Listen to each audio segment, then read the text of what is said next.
like this. Hit it. The Roger Report live morning show, weekdays at 9 a.m.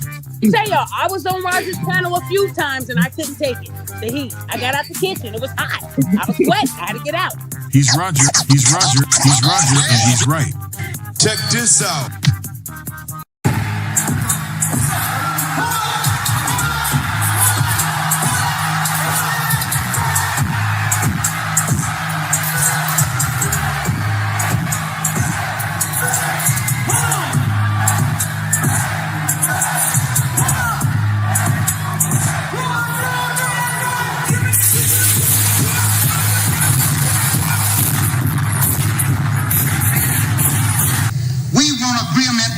We can live or die.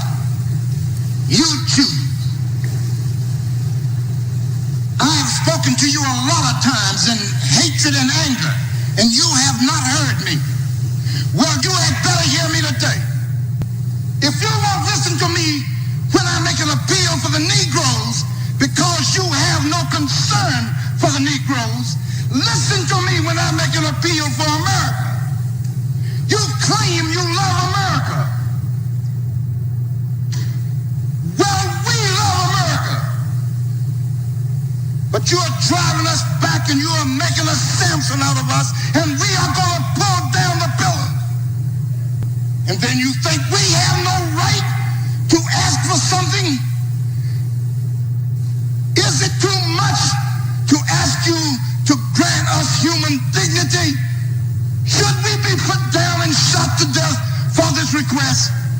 If so, you can aim your guns. What the hell do you think we care about dying if you're going to deny us the right to live?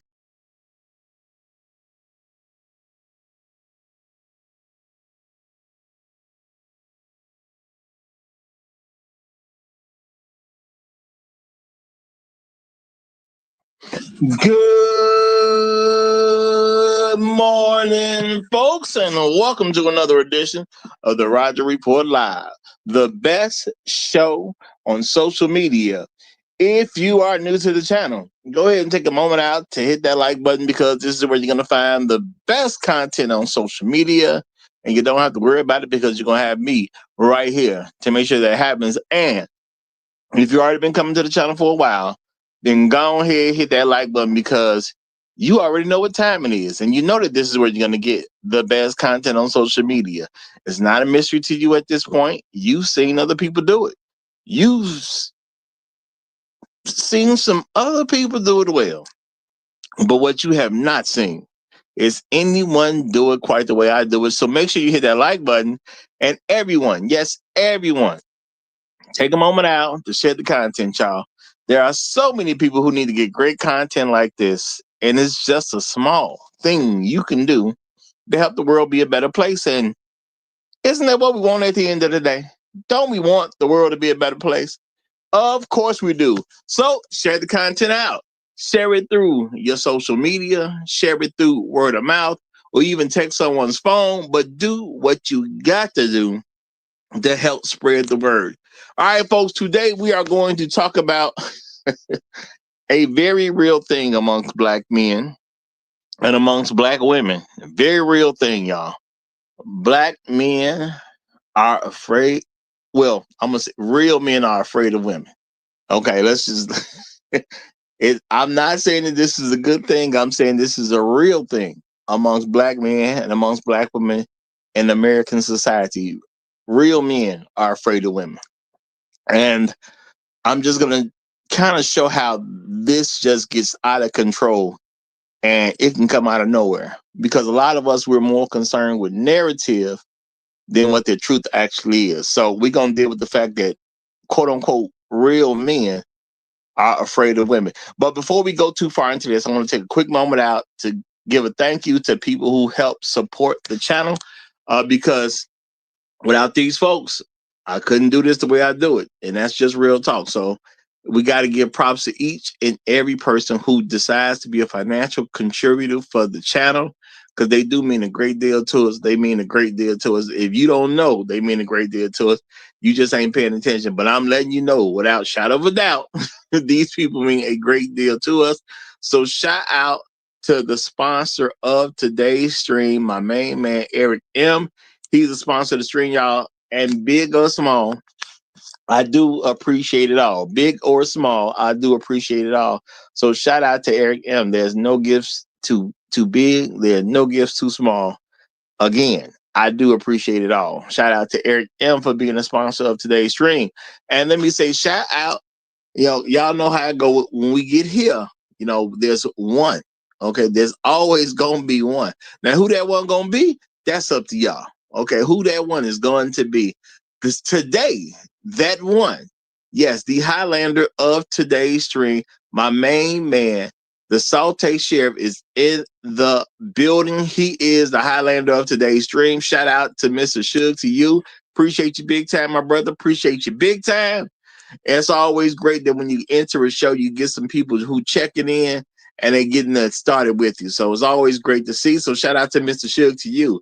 Afro Merchant is in the building. Good to see you, my friend. Good to see you.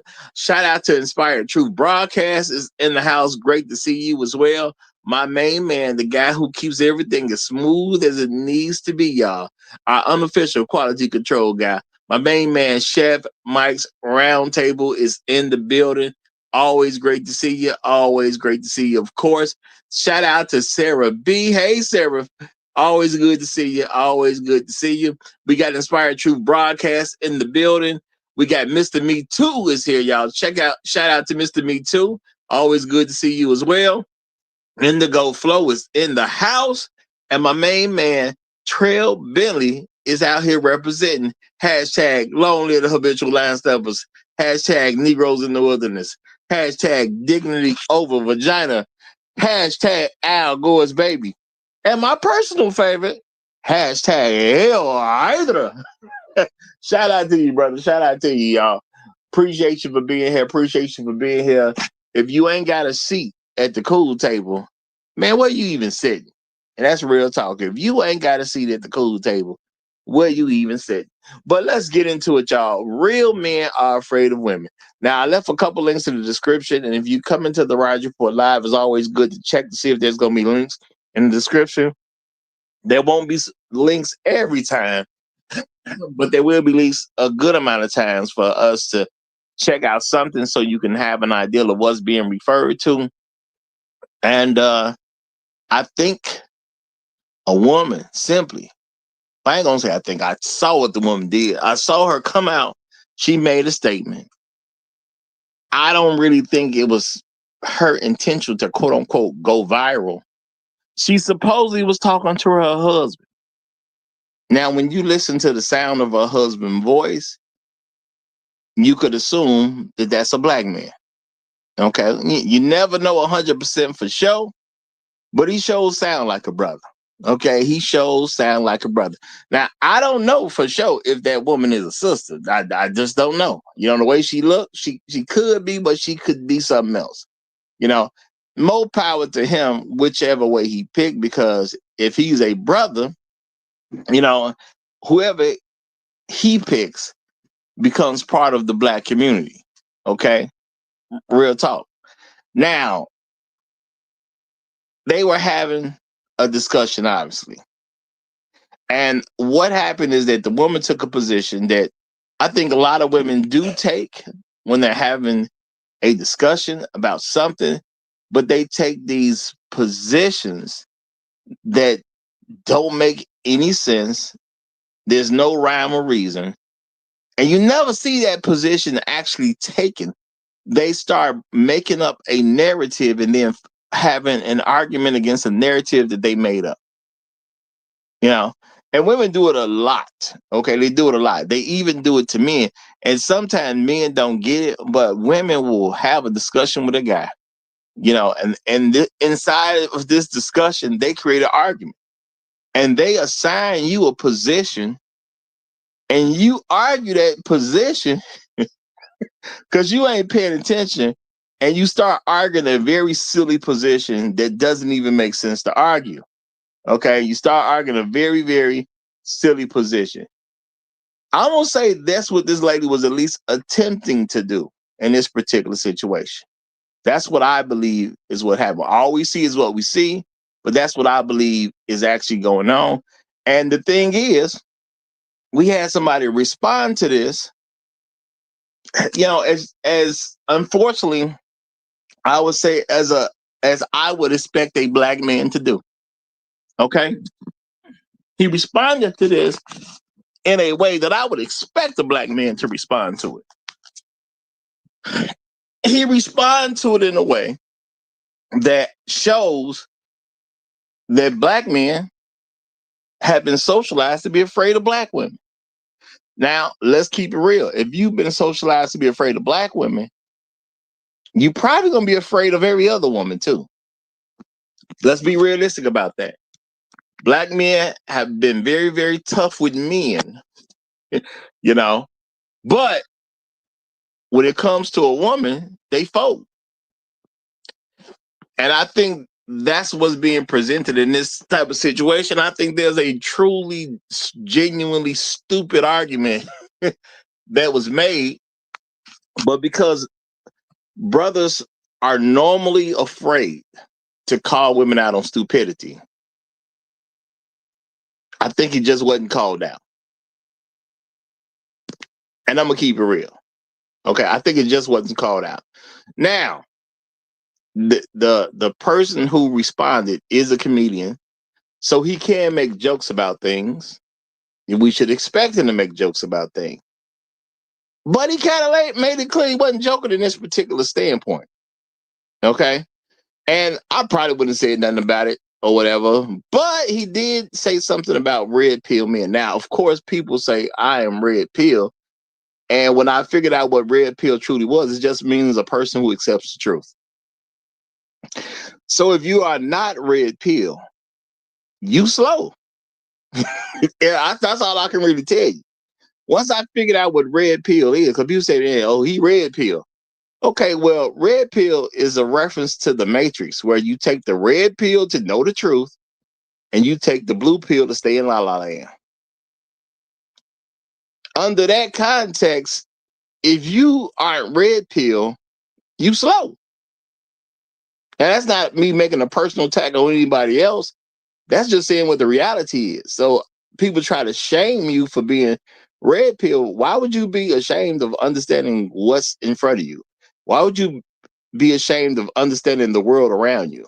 Why would you be ashamed for understanding parts and intricate details that everybody else, or a good majority of people are missing, but you were able to pick up on it, so you accept it? Like, why would you be ashamed of having the ability to see the truth in a way that a lot of people cannot?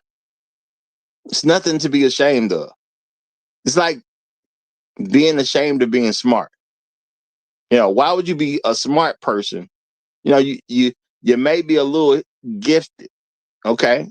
You may be a little gifted. So you're supposed to be ashamed because you gifted?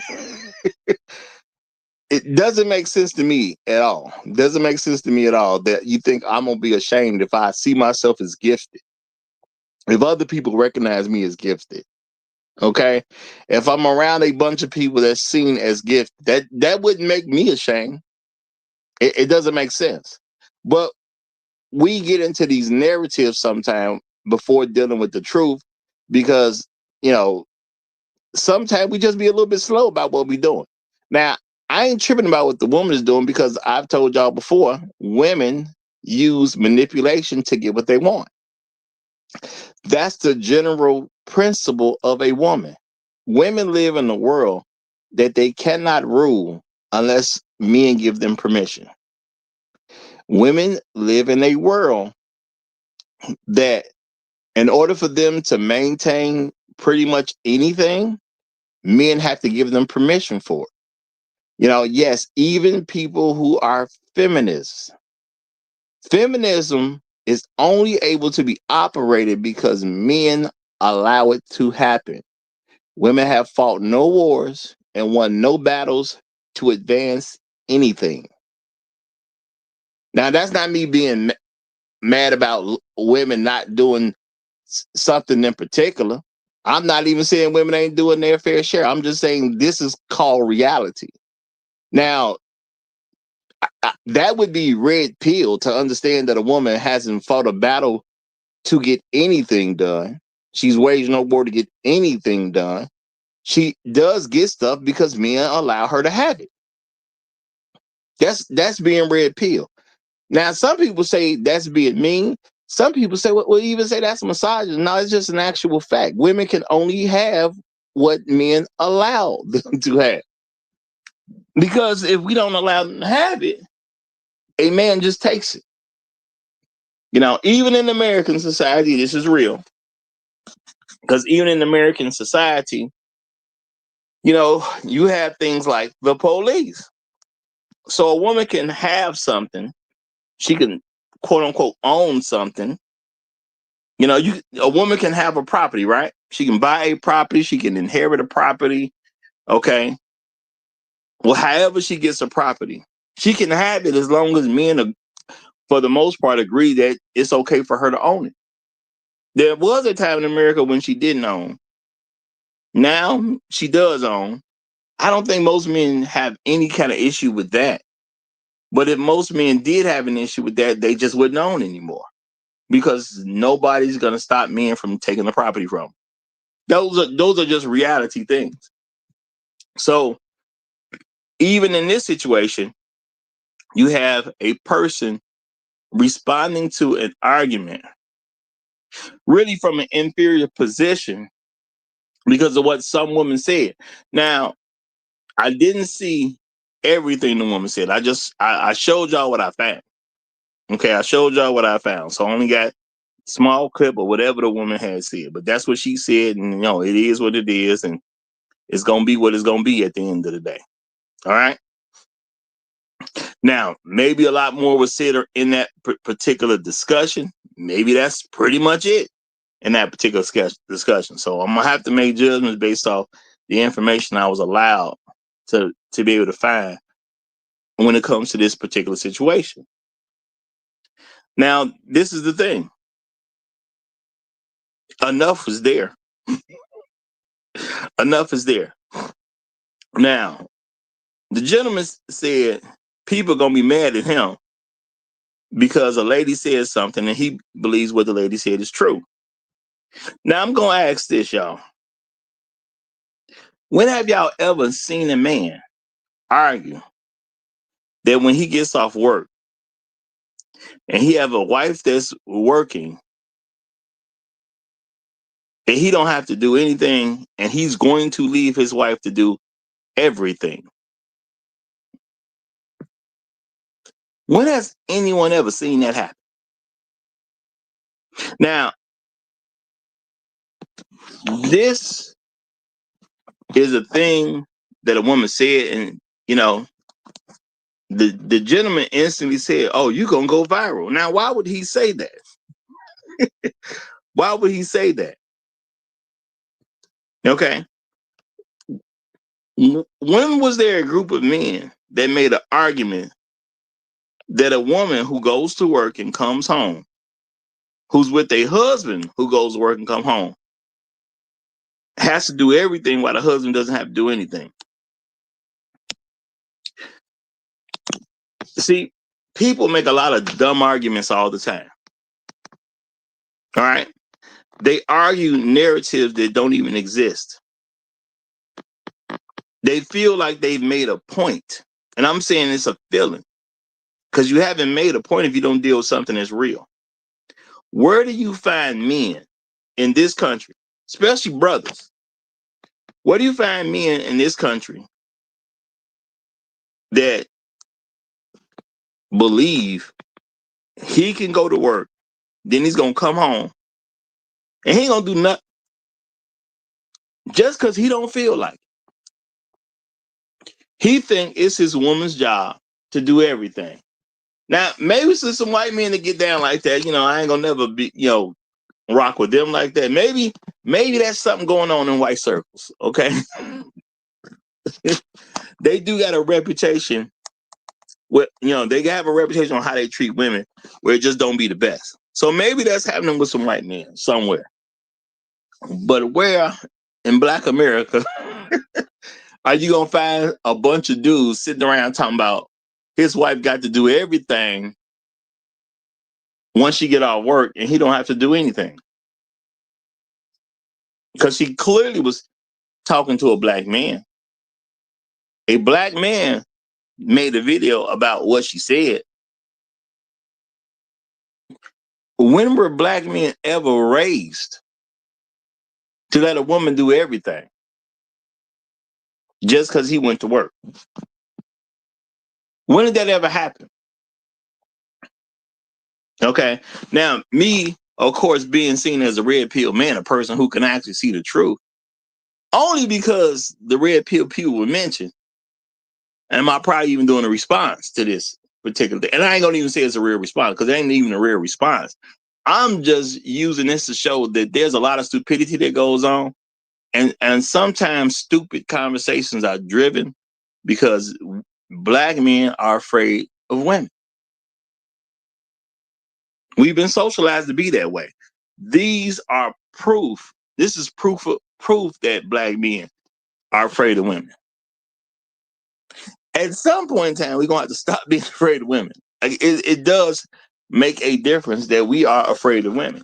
Now, I'm not saying the woman can't say what she wants to say. Sure, she's in America. She can say what she wants to say.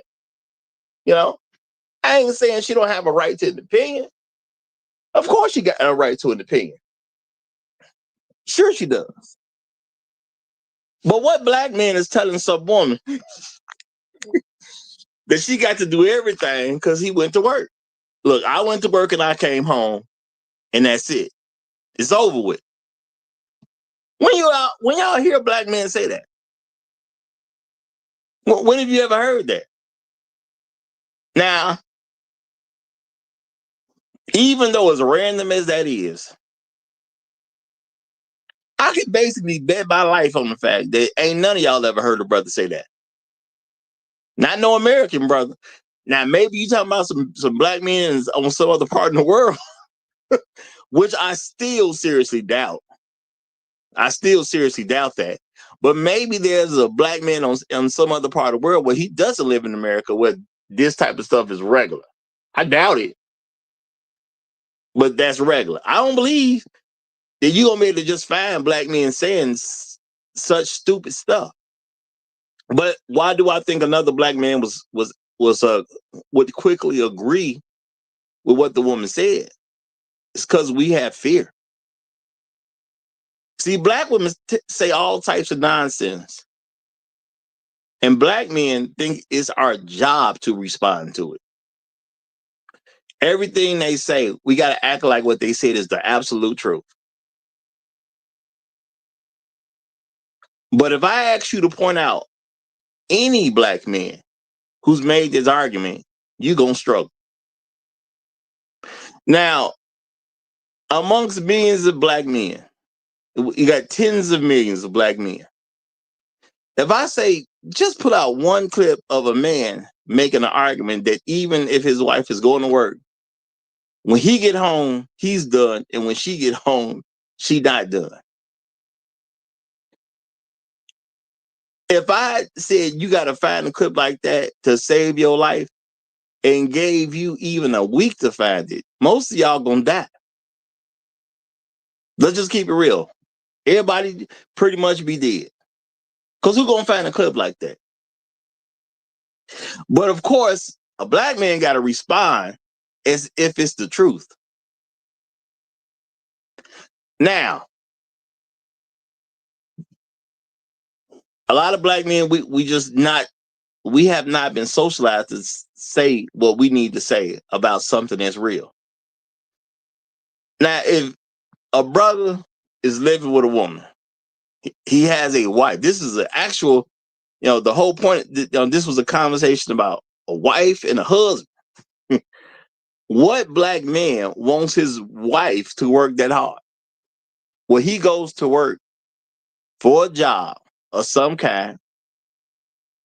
You can even say business, because the comedian did say something about it, even if you own the business. So you can throw that in there. So, okay, if you have a job yourself or you work for a business, what brother in that position has a wife that's working and he's going to come home and say, well, that's it for me. You got to keep going. You know, that's it for me, but you got to keep going. Number one, you can't find brothers that even promote this type of stuff. So he took this weak position that don't really exist because he wanted to let black women know that, hey, I'm scared. I'm scared. That's a wrong position for some brother to do. Even though I don't know no brother who does it, that's wrong. I don't know any brother who do that, but that's a wrong position to take. So I'm going to fight from this weak position about something that I can't prove is even said once. Truth be told, you know, I bet money if I gave you a week to find a white man that even said that, a lot of folks will still die if their life is on the line. Now, I could believe a white man would make this argument. I could believe a good percentage of white men would make this argument. I don't know if they have, but I do know there's a lot of white men who do feel entitled. So I can understand a white man making that argument. Now, what I also would bet that you couldn't find to say your own life is a white man taking that argument if he was with a black woman that she wouldn't be okay with. Now, I think if a white man did make that argument and he happens to have a black wife, ain't no problems on that one. Now, if that white man got a white wife, yeah, I could see a white woman having an issue. I definitely could see that. I could see that be something they arguing about. Now, if that white man got a black wife, it ain't gonna be no argument anyway. But to say a sister would have a husband who's a brother, like this ain't even coming up in conversation. So why argue something that basically don't exist? But see, a lot of black men, we have been socialized to be afraid of women. And we're afraid of women on a regular basis. And see, once you got that fear in you, you're afraid pretty much at all times. So he don't even know a black woman who said that's an issue, yet he makes a video about it as if it's something that's actually happening in the world. Now, let's keep it real. A black woman can go to work and she can come home and she may have to actually take care of the kids and all that. And if she has a guy who's cool with all that, let's keep it real. More than likely, he's not a husband and he don't have a job himself. Now, I'm not going to act like there ain't a bunch of pookies out there who refuse to get up and actually have a legal job or some type of legal business. Now, that guy, he could have a black woman out here working, getting off, coming home, trying to take care of the house and the kids. Now, if you got yourself a pookie, that can happen. But saying you got a husband that's gonna do you like that, number one, it should have been an instant flag on the play. Now, again, I'm not saying the woman can't have her opinion, but where have y'all ever seen a black man treat his wife like that in America? Who has seen one black man treat his wife like that in America? Has anybody seen one black man? Now, it's over 20 million black men out there. Has anybody seen one actually take that position with his wife? And I'm pretty sure the answer is no. Now, if you've seen it, go and put it out there. I ain't going to be embarrassed, okay? I'm not going to be embarrassed. If you actually seen a black man take that position where he get to come home and do nothing after he come home from work, but his wife got to take care of the house and the kids, let me know. Has anybody seen one? Okay, just one. Not a clique, not a crew. You know, not a shift at work. You know, not a bowling team, not a basketball team, not a football team. Just one. Has any brother ever seen this? Just one. Just one. Because I don't think it's too. It's. I don't think it's. Honestly, I really don't think any black man takes that position in America. I don't really even believe that. And I know for that many men, it's hard to say anybody didn't take that. But I don't think it's one black guy who took that position in the entire country. I really don't. That's just real talk. I haven't even heard a black man crack a joke about doing something like that. If I want to be real, I ain't never heard a brother even in a joke say something like that. Y'all, I have never even seen anything like that or even heard about something like that in scripted television, where a black man go to work, come home, and then he gonna tell his wife who had to go to work that she got to keep on going because the kids need to be taken care of and the house need to be taken care of, and I ain't doing squat because I'm off. Okay, it's quote unquote 5 o'clock. I'm done. I ain't never seen that, not even in scripted television. But I'm gonna chill right here because I got my main man A.L. Evans who done came up. So I'm gonna go ahead and pass the mic over to him and let him give his 2 cents about this situation. What's going on, A.L.? You have the flow, my brother. Good morning, Roger. Can you hear me? Yes, sir. Good morning. Peace to the chat. Y'all live here, bitch, a line step. You know how we do. Yay, yay. I'm gonna be short and I'm gonna be brief because I am a red pill man who borderlines on black pill, more black than red now. 51 and 3/4 years old, and maybe push on 52 years old. And this is a public service announcement for all men with 2 baseballs and a baseball bat between their legs. We don't argue with ribs. We do not argue with ribs. The hierarchy goes just like this, and this is biblical. God, man, woman, child. My income should be enough to suffice for us to live on. If you want a job, you want to work, by all means, go out there and knock yourself out. You want equality, you want to be independent. Can't nobody tell you nothing. I couldn't tell her nothing. You want to work? Go work. But when I get off, I'm off. Anything you want to do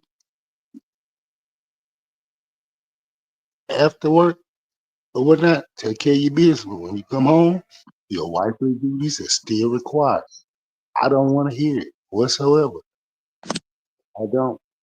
All that you go viral. That stuff is funny to me. It really is. I was raised by a man born in 1932. No, he didn't do it. I didn't do it. I don't care. Judge me how you want. That what they used to say, your money, my money, my money, my money. Okay, your money, my money's our money. Okay, that job you going there to work, that's voluntary. That's voluntary to put some side money in your pocket. The majority of my money pay the bills. Once I come in, I clock it. If I see my kids need attending to, sure I'll spend some time with my children. Sure I'll help my kid with his home. But other than that, you chose to pick up a job. Because guess what? Your number one job is to this home, period, point blank. And it's going to remain your number one job. That job outside in the world, that isn't your number one job. But I digress. So, just for clarification purposes, you mean to tell me if your wife has a job, that's a voluntary thing that she don't even have to do. If she do that, it's just because she choosing to do it. Is that what I heard? Did I stutter? Just needed to make sure. Why? Because there's stupid people in the audiences sometimes. Not that I expect most people to be stupid at my show, but I do know stupid people go somewhere everywhere. So your wife didn't have to work at all, but you did allow her to if she wanted to. Sure. Makes sense to me. Makes sense to me. Because I, again, have never heard of any black man making his wife work and then he just come home and get to do nothing, but she got to do everything. I ain't never heard of it. I don't. I'm saying I ain't heard one guy make this argument. Not ever. Not ever. And I didn't make that argument. I just told you what the fuck I stood by. What the fuck the Evans claim, Evans male men stand by. Period, point blank. Y'all don't have to like it, but goddamn it, y'all will respect it. Yeah, and it made all the sense in the world. Which I'm just gonna say supports exactly what I'm saying. I ain't never seen a black man do this. You gotta go to work. I come home and I ain't doing nothing, but you gotta keep going. Still ain't. Not one time have I ever even seen this. So I do think because black men fear women, that you had a person who take this thing this woman said, who I'm pretty sure they've never seen, and then try to make it like it's a real position, like it's real brothers out here doing this, which is when the comedian gets a hold of it, and then he starts making an argument against it. And who are you arguing against? Like, where is the guy who's doing that? Because I'm saying, as sure as y'all hear the sound of my voice right now, I don't think any of y'all know one brother who's ever made that argument in his life. And it's hard to say that when you're dealing with 20 million brothers plus, 20 million plus brothers. It's hard to say they ain't never did something, but I think this pretty much falls into that category. But we got that act right has joined in the conversation. So I'm going to let him have the flow. You got it. I got that act right. Thank you, Roger. Salute to the panel. Shout out to the chat. So I'm assuming this has to be a skit, right? Like, this is not real, right? Because I don't know any man that has two babies that's just going to come home from work and just go to sleep at 5 o'clock.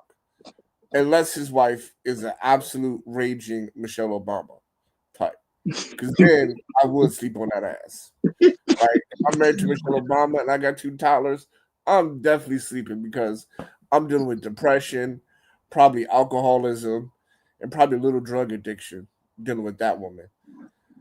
But I mean, it has to be like okay, if it's not true, then she does have a point.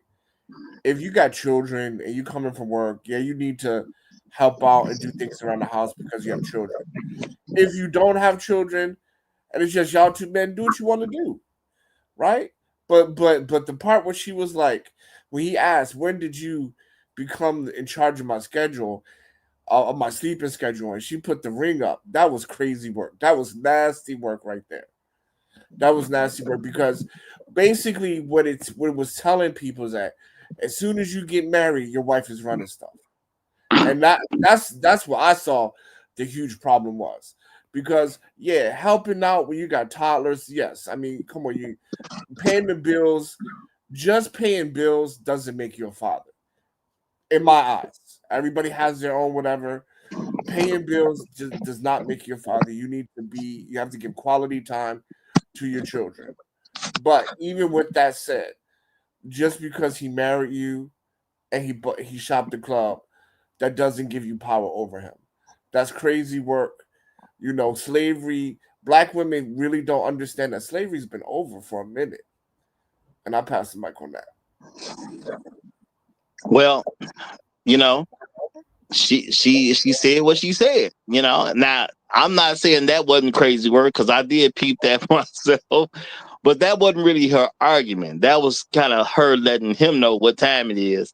Yeah. And if he goes for that's on him at the end of the day. Because when she showed the ring, she was like, I got that act right, nigga. I got that act right for your ass. right? Absolutely, I, absolutely, absolutely. And I, I would have rolled the fuck over and took me a nap. Real talk. You got to like he said, that was crazy. You crazy working me by throwing your ring finger up in my face and thinking you got the right to control me. I just told you, gentlemen, God, man, woman, child. Ain't no woman finna be above me. I'm so sorry. That's why I got a motto and a slogan. I don't argue with ribs. I'm not gonna argue with you. What? Now, if you want some help, come ask me for some help, and I may come help you because I am a good spouse. I am a good husband. But what you're not gonna tell me what to is how to get up, get there, and move in a house that I pay bills for the majority of the bills. And like I said before, that job is extracurricular, period, point blank, because I don't care what no woman says. Supposed to live off of what the hell that man makes, period, point blank. But guess what?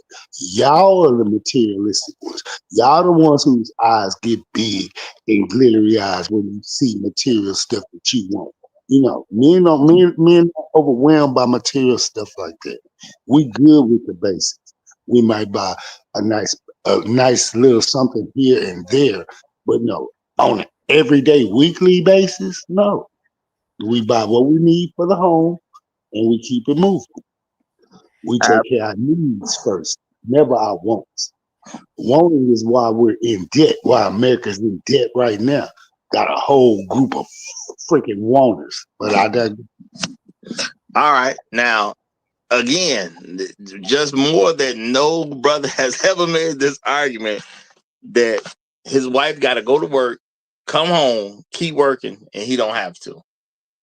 Okay, and truth be told, if you pay attention, most brothers they don't really want their wife out there working because we understand that once you leave the home to go to work for somebody else, you get exposed to the world, and we can't necessarily protect you at all moments.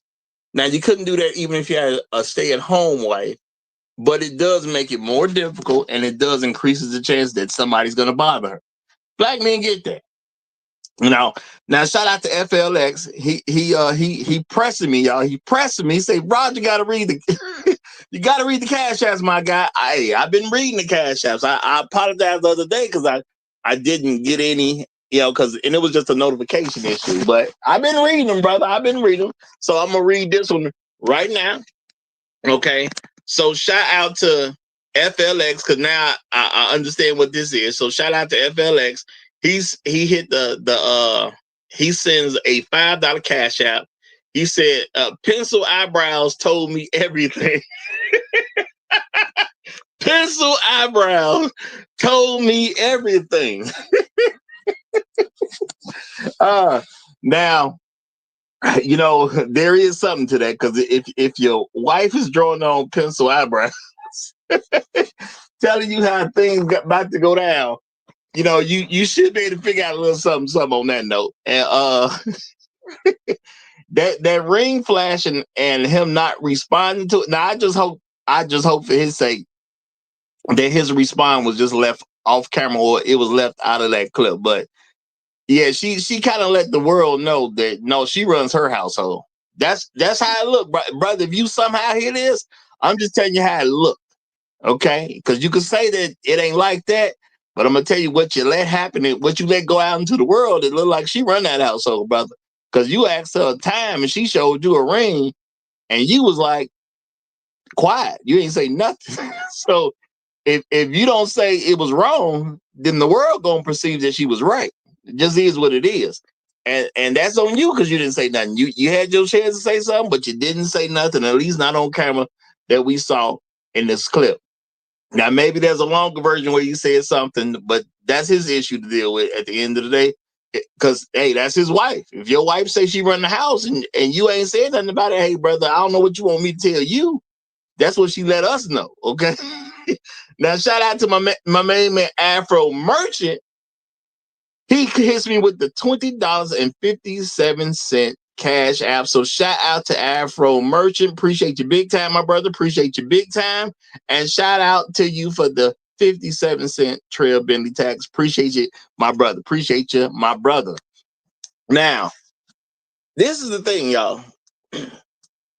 Why would something like this, quote unquote, go viral? And I don't know if it went viral or not. I think the dude made a correct statement about it going viral. I'm pretty sure it will. Why? Because these are the types of arguments that a lot of sisters like to make, even though it's not actually going on in the real world. And I'm going to say, sadly enough, because men are so afraid of them, nobody just simply points out the fact that this is a fallacious argument. Where you going to find brothers saying, I'm going to go to work, she got to go to work, but when I come home, I'm done, and she got to do everything on her own. So it's fallacious in the fact that men don't even push this argument, not no brothers anyway. Then I'm going to say, real talk, if you're talking about the age of the kids, if you are a dumb woman, and I'm going to say a dumb woman, because as your kids get older, they supposed to be helping you with housework anyway. Because you're supposed to be training them how to live on their own, which you're not properly doing if you're not training the kids to help you take care of a house. Because, yeah, you get a house taken care of, but the kids will be adults at some point, and you should have the perception that they're not going to be living with you. So you need to impart to all your children how to maintain a household. Yeah. But those kids were tiny, though. They were like, what? They couldn't even walk yet.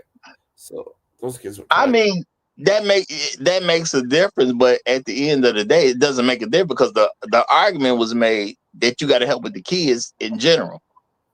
If you ain't smart enough to take advantage of the fact that your kids need to learn how to take care of a household, to have them help you take care of your household until they go, you're slow.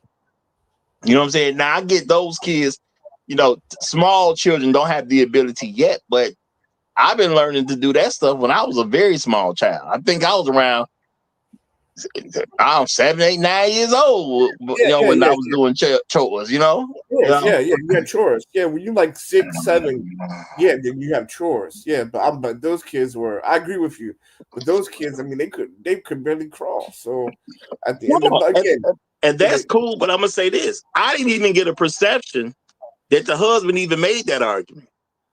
Well, I'm just saying it has to be a skit. Let me just say this. The way he said himself that you're going to go viral is a good indication to me that he never even made that argument. So I think she just made an argument up to throw out there. But go ahead. No, it had to be a skit because I don't know any man that would just come home from work and sleep with literally two babies home. And just I mean that's just not our personalities, right? Because like black people in general compared to other races are very clean. We're clean people, so yeah, that's just not. I mean, basically, man, whoever made this video is just going around showing this to give biased confirmations, right? People want to believe, brothers ain't shit. So this is just a way to show it. Like you see, it's all biased confirmation. Because at the end of the day, nobody they know would have a man come home from work and sleep with two babies in his household. No way. Well, but that's why I'm saying that at some point in time, men, instead of responding to narratives, you should actually just deal with the truth. Because what she created was a narrative. Right. Yeah. And my thing is, the comedian who got a hold of it was dumb enough to respond to the narrative. Right. I ain't responding to just a narrative. We're going to deal with the actual truth of the situation. You can't find a brother doing this. You know what I'm saying? I ain't seen nor heard or even heard of a character. I've never heard of a TV show with a character that did something like this. That's how crazy this is. Right. And why am I saying a character? Because you making up people and you making up stuff. So a character could do anything. Because you know what? Because also, I hate to say it or I hate to stereotype, but when black women get upset, they're not that rational. They're not that calm. Well, you do have a point. It could be a narrative. I mean, it could be a skit. I ain't gonna say it ain't a skit. You know, I think they Man, were just having some form of discussion because the guy said you about to go viral. So I don't even think it was a skit. I think they were just talking about it, and this is just something she said, and he put it out there because he thought, you know, she gonna go viral for what she said. well, Roger, I will have to say, I never heard a black woman talk to a black man with the conversation not ended with the word nigga somewhere in it. I just haven't heard it. A real one. I heard TV conversations, but I have never seen in real life a conversation where a black woman is talking to a black man and the word nigga never appears. Not one. Now, shout out to Mr. Sugar to you. He says Roger is right. I get home, I'm not doing much of anything. I don't even want to hear I'm tired. When you young adults are in the house, could be picking up the slack. Well, I mean, and that's just what it is. And I remember even dealing with this as a child. And I asked as a child, like, why I got to do all this stuff. You know, now let's keep it real. I'm just a kid trying to get out of work at the time. That's all it really was. I'm just a kid trying to get out of work at the time. You know, we used to get assigned chores about what we had to do for a period of time, and then we kind of swap off on the chores. That was just the way it worked. So I'm just trying to get out of doing work as a small kid. So I say, why we got to do all this stuff? You know? And I got hit with I'm training you to make sure that when you get out into the world and on your own, that you are able to do all this stuff. That's what I got hit with. So, of course, I didn't have a legitimate argument at that particular point because I got it presented to me that I need to know this stuff so when I'm an adult, I can actually make it in the world. And that sounds pretty logical to me, even as a child. You know, even as a child, it made sense. And I had to do all the stuff just like I would expect most folks had to do. You know, I remember doing my own laundry. We was assigned a time every week to go do laundry. So I knew when I was supposed to do it. And I did my own laundry. It is what it is. I had to wash dishes. You know, had to clean up the living room, dining room, you know, clean the bathroom. We were swapping out all types of chores. Okay, so I get kids working in the house. So that's why to me, this shouldn't even be addressed as if it's a real thing. Now, I mean, maybe some white people really doing this. Well, the white man just, you know, I don't care. I'm super entitled because white men do some weird things sometimes. I'm not going to say they don't. Okay. But I'm not going to even say they're doing it because I don't even know that they're doing this type of stuff. You know, the most entitled men in America, I don't even know if they're doing this. So why would I have to defend myself against something that I'm not sure even exists in one case? And it's hard to say that when you got more than 20 million brothers out there that it ain't one brother doing this, but something like this. Now, with number one, we afraid of black women in the first place. So what black man finna make his woman go to work, then come home and take care of everything else? Now, I ain't gonna say Pookie don't do this, but let's keep it real. Pookie ain't got no job. So Pookie ain't even doing it because Pookie don't get up and go to work. Pookie just chill because that's what Pookie do. Pookie job is to chill. That's his job. So he's doing his job the way he's supposed to do his job. So for a woman to even make these type of arguments, and I understand women go grab hold of something like this and try to run with it. If you didn't have a Pookie, you probably wouldn't be in that position. Because I don't even think you got it that good. Because at least in the example that was made up, as far as I could tell, I'm going to say it's a literally made up example. At least the dude got a job. Mm-hmm. I don't think black women dealing with nobody who's doing this to them with a job. If there's a brother out there talking about you better get all this stuff clean, he ain't got no job. Let's just be realistic. He ain't got no job. That's true. That's true. You know? And I'm And then, saying this because I know it's gonna be some women who try to grab hold of this and make it an argument. But this belongs with an argument with a dude who ain't got no job in the first place. Ain't no working man for to do all this. Yeah, Right. you're gonna have to go to work, and then when you get home, you gotta take care of these kids. You gotta get dinner on the table. You gotta do it all by yourself. Ain't no working man doing this. Right. Not no brothers. Right. I truly believe that this little whatever you could call it, video, whatever. It was made for views and clicks. Nothing more, nothing less. Because I mean, at the end of the day, this is a joke. Like real shit. How the hell she gonna come at me like that when I'm the primary breadwinner? I just don't understand. But I digress. Well, you know what? This is my thing. I don't know if it was a joke without more context, just because the brothers reacted talking about you gonna go viral. Cause yeah, people do they do a lot of made up stuff for clicks and views. And it's a lot of stuff that I see that I never use because it just looks so made up to me. But because of what the dude said, that's what I'm saying. It looks like they could have just been having a discussion and a certain point came up. So to defend her position, she made up this scenario. Because women do that on a regular basis. They just make up stuff to argue about that don't be close to the truth. And I think this was just another one of those things that she just made up something that wasn't close to the truth so she could have a point. Women do this all the time.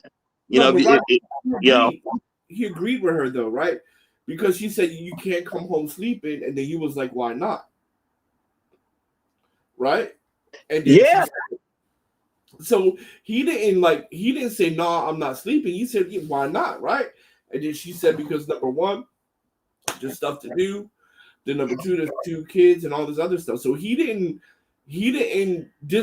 say, "No, that's not true," though. Yeah, no, I get you. He didn't argue the point at all, which made sense to me because he ain't never seen no dude do that. You know, you gonna make your wife get a job and you gonna make her take care of the house and home. Now, I'm not gonna lie. Hold on, Roger. He didn't make her go get a job. He didn't. Nobody said he did. Nobody said he didn't. And 9 times out of 10, if they go out and get jobs when they know they married, they're trying to gain extra income for themselves. So with that being said, yeah, you're trying to go get you extra income. That's your part-time job. Your full-time job is to be a caregiver and a homemaker to this home I'm providing for you. Period, point blank. Stay on your hustle, chick. Stay on your hustle. No, I do agree with you, but the argument she's making is she's made to go get a job, and she has to also keep working after she gets off work while the man does not work. So she's presenting an argument about what she's made to do. This is not I voluntarily went and got a job. This is she gotta go to work. That's the pity party response she wants to get in order to get attention. Period, point blank. Ain't no man on the face of this earth in the 21st century, we going there, if you are married and you are getting married, saying, hey, we're married now. You go get a job. You go get a job. That is not what married men do. I know that's not what I said when I got married. If you want to go to it, sure. But look, this income I'm making is fine enough for us. Guess what? We'll live within our means. No, I don't want to live like that. Okay, you don't want to live like that? Cool. You don't want to live within the means of what I'm making? Fine. No problem. Knock yourself out. But always remember this. You going out to get a secondary gig. Your first gig is to this house. Period. Point blank. Well, this is the thing. She's arguing it as what women have to do. She ain't talking about no voluntary stuff. She's making an argument of what women have to do. So she has to go to work. She has a man that goes to work. He come home. He get to go to sleep, but she got to keep working. That's her argument. Point blank. Period. Which I've never seen a brother actually do. And shout out to Serious Rod. He said, "Facts, Roger. Not with small babies. Once the kids get old enough to do chores, they will help." And I'm gonna say this. When it comes down to it, y'all, I've just never seen nor heard of this at all. That's why I don't think any man should be arguing this from this stupid position that you can't find in existence. You at least find it in existence first if you want me to act like the argument is a serious argument. This is what I know 100% for sure. Every single black man I've ever talked to with a wife, every single one of them has said that his wife don't have to work. I don't know any black man that tells his wife she gotta go get a job. I ain't never met that guy. I ain't never heard from that guy. I ain't never talked to that guy. Ain't no black man ever said my wife gotta work.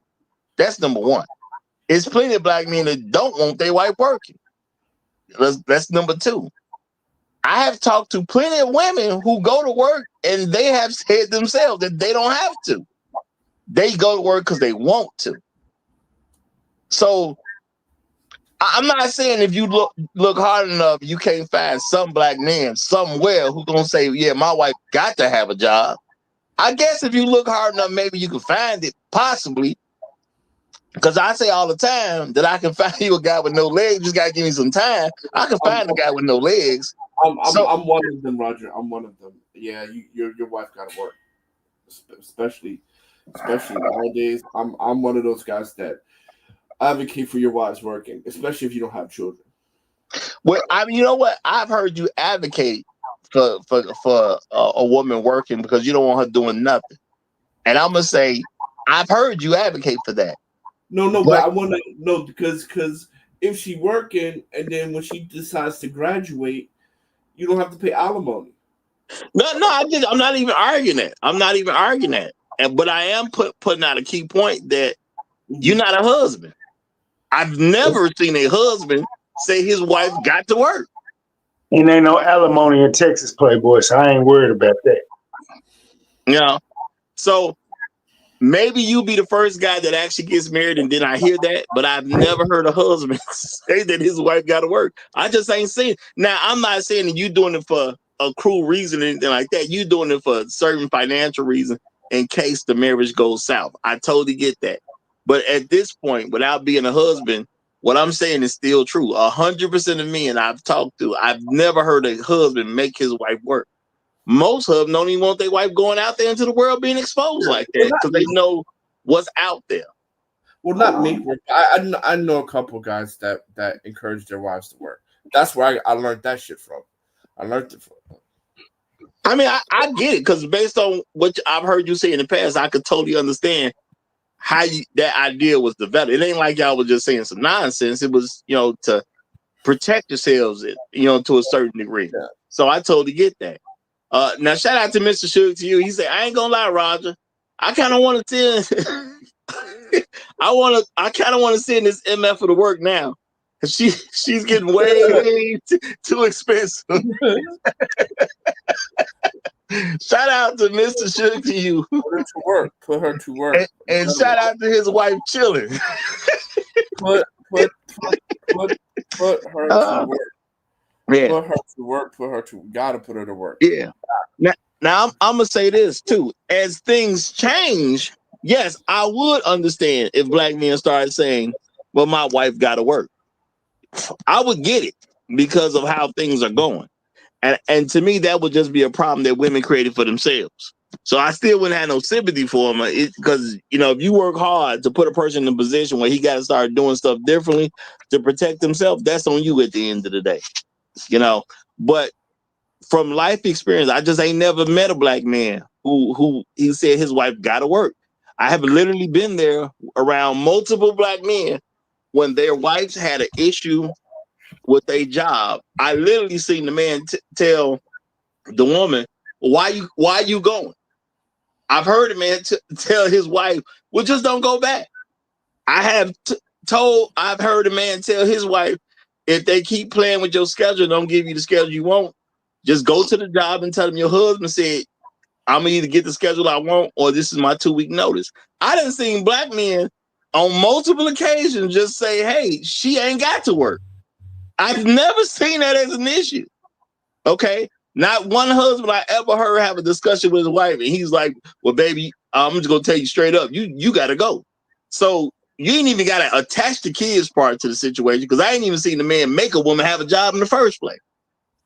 But to sit here and pretend that a brother gonna make a woman keep doing everything, especially with small kids in the home. No, kids is different. I'm saying it is there, but I'm saying I ain't never even seen the part where the woman just was forced to have a job. Okay. But to then throw kids into the mix, that's just this is just a crazy lie. This is just a crazy lie to me. No, kids, they know you don't need to work. No. I ain't seen a man make his wife work in any condition. No, Roger. I've been mentored by a couple of guys, and they have their wives working, but they don't have kids though. And yeah, because he's like, if she just graduates, it's a wrap. So when it comes down to like a certain lifestyle she's used to living, and we live inside her pay range, so no alimony. No, I get that as a plan. I totally get that as a plan. The thing is, every husband that I know of has told his wife she can quit. Whenever the job become a problem, just quit. I didn't see too many men just tell his wife, and I've literally seen men who literally just don't even want to have a conversation. They annoyed at the thought of this, and I've seen the man look, if you so bothered by the job, why don't you just quit? I seen the guy say it even as a frustrated man that don't want to hear about these bad things that happen on the job no more. If you don't like it, why don't you just quit? He said it like that. He's bothered because he keep hearing stories about his wife being bothered. And his whole thing is the solution is you don't actually have to go back. Yeah. So for me to see a black man making his wife work and then you start throwing kids on top of it, man, get out of here. This is a ridiculous concept, but I am saying it does show how men are afraid of women because we don't even argue these things from a real place. We just take any nonsense thing a woman said that we ain't never seen, and then we argue like it's the truth. Where are black men making women work and take care of kids and take care of home? We don't see this stuff. Not by themselves, no. Not by themselves. But that's the argument she's making, though. I ain't heard no brother talking about, well, yeah, it's 5 o'clock and you got to take care of all that on your own because I'm done. I ain't never seen it. Now, I'm not going to say you don't know somebody who's going to encourage their wife work because I'm not saying that. Maybe you have met some guys who won't think. No, absolutely. I absolutely have neighbors, right, where their wives work because let me ask this though. Let me ask a key question. Are they black? One is black, another's white. Now, and all I'm gonna say is if this changes in the future, it's because women brought it on themselves. Because you are talking about men trying to adjust for potential alimony situations. So yeah, but they're not the running. I mean, these dudes are bankers, right? They're bankers. So like they have their whole everything's kind of like based off of finances. All their decisions. Totally understandable. But I'm gonna say if women create a climate where a man has to start thinking like that, that's gonna be something they brought on themselves. Oh, absolutely. Absolutely.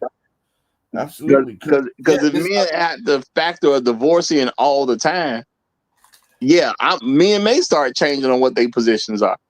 Yeah, because at the end of the day, this wasn't a discussion 40 years ago, right? This wasn't necessary. But now these things are very necessary, needs to be discussed because, unfortunately, you can be on the line for a lot of money if she decides to move on.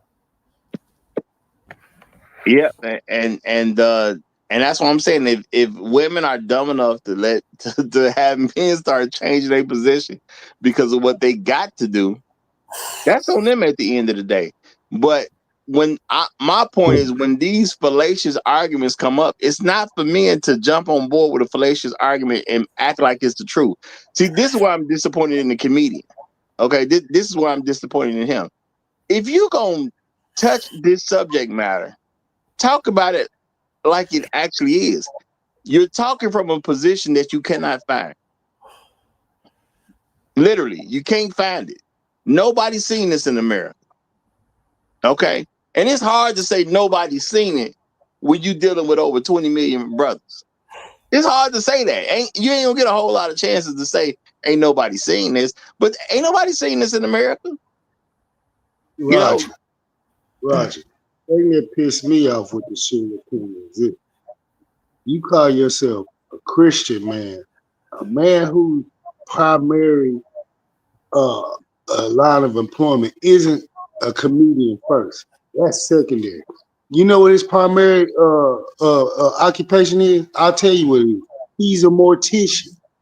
Therefore, not only are you a mortician, you're a Christian man who is married. So if you adhere to the tendency of Christianity that you was brought, raised up, and reared in, why are you even succumbing to this nonsense, sir? You already know how it goes. God, man, woman, child.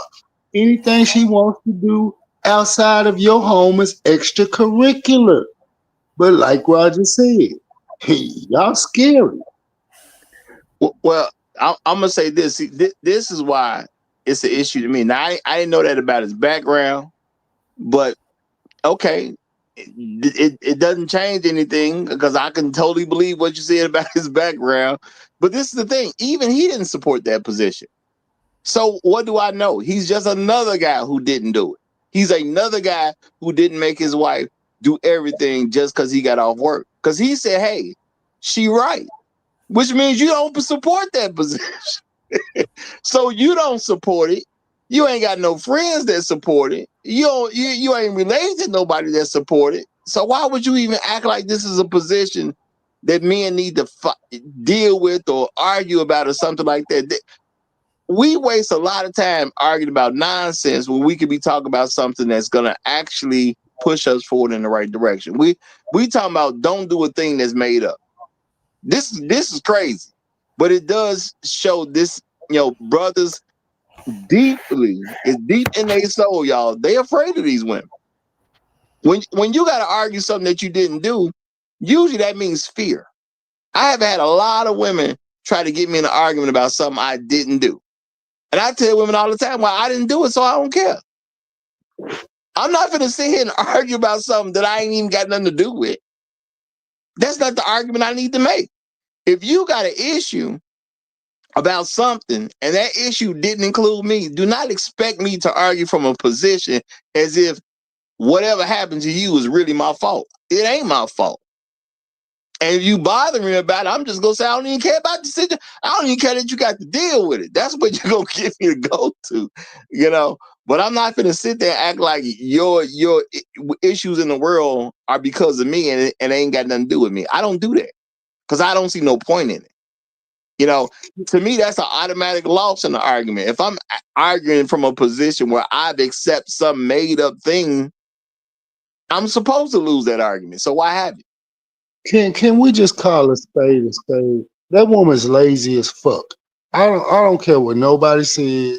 I don't care how y'all FEEL about it. She's lazy. Look at here. Your primary job is to be a mother and a caretaker. You got 2 kids. If you can't organize your home around how you need to run it to make it efficient enough so you won't feel overwhelmed, that sounds like a you problem, lady.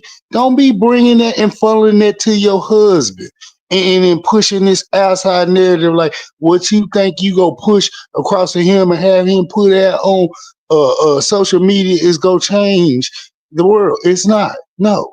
Women for thousands and thousands of years have maintained their homes and ran them in this order, this matter. Just because you knew highfalutin ass bras, you feminist gynocracy bras coming on the scene thinking y'all can walk, talk, and act the way you want to and finish everything with sign language, shame, insults, getting the need to be right, thinking that's going to just mull and smooth everything over to get what you want. No, it's really not.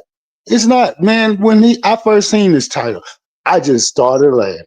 It was hilarious. But yeah, let's just call a spade a spade. They're full of shit. They're lazy. Well, and I'm gonna say this. I don't want to say that her in particular is lazy because we don't know why she effectively lives her life. But I think AL has a point because if women really thought this, it's probably some laziness going on in the background. I'm not gonna say her directly was lazy, but she definitely could be. But even women who do certain things better. A lot of them, when it comes to sisters, if she is a sister, because she look like she could be, I'm not gonna say she 100% is, but she look like there's a chance that she is a sister. And then her brother, I mean, the man she's with definitely sound like a brother. So even if she ain't a sister, she married to a brother. So it turns into an issue. But yeah, I think a lot of them are gonna say something like this, and it'll be from a lazy position at the end of the day. Roger, they have microwaves, they have conventional ovens, they got these deep fryers, they got everything they need. They got garbage disposals. Everything your great grandmother didn't have today, these women have. And for you to say this is an overwhelming task, hell, you can barely keep your goddamn kitty cats clean. And we got stuff out in the world now, feminine hygiene products to keep that 100% tight, right? Y'all just lazy, man. They lazy. They lazy for no reason and want what they want. They just want to be a bunch of group of individuals. No, when you signed up and signed on for death do us part, better for worse, sickness and health, that's what all these things entitled. You want a male provider, protector, all this, that, and the third. I got to do all this and that, and come home and do your job too, and do your job. Oh no!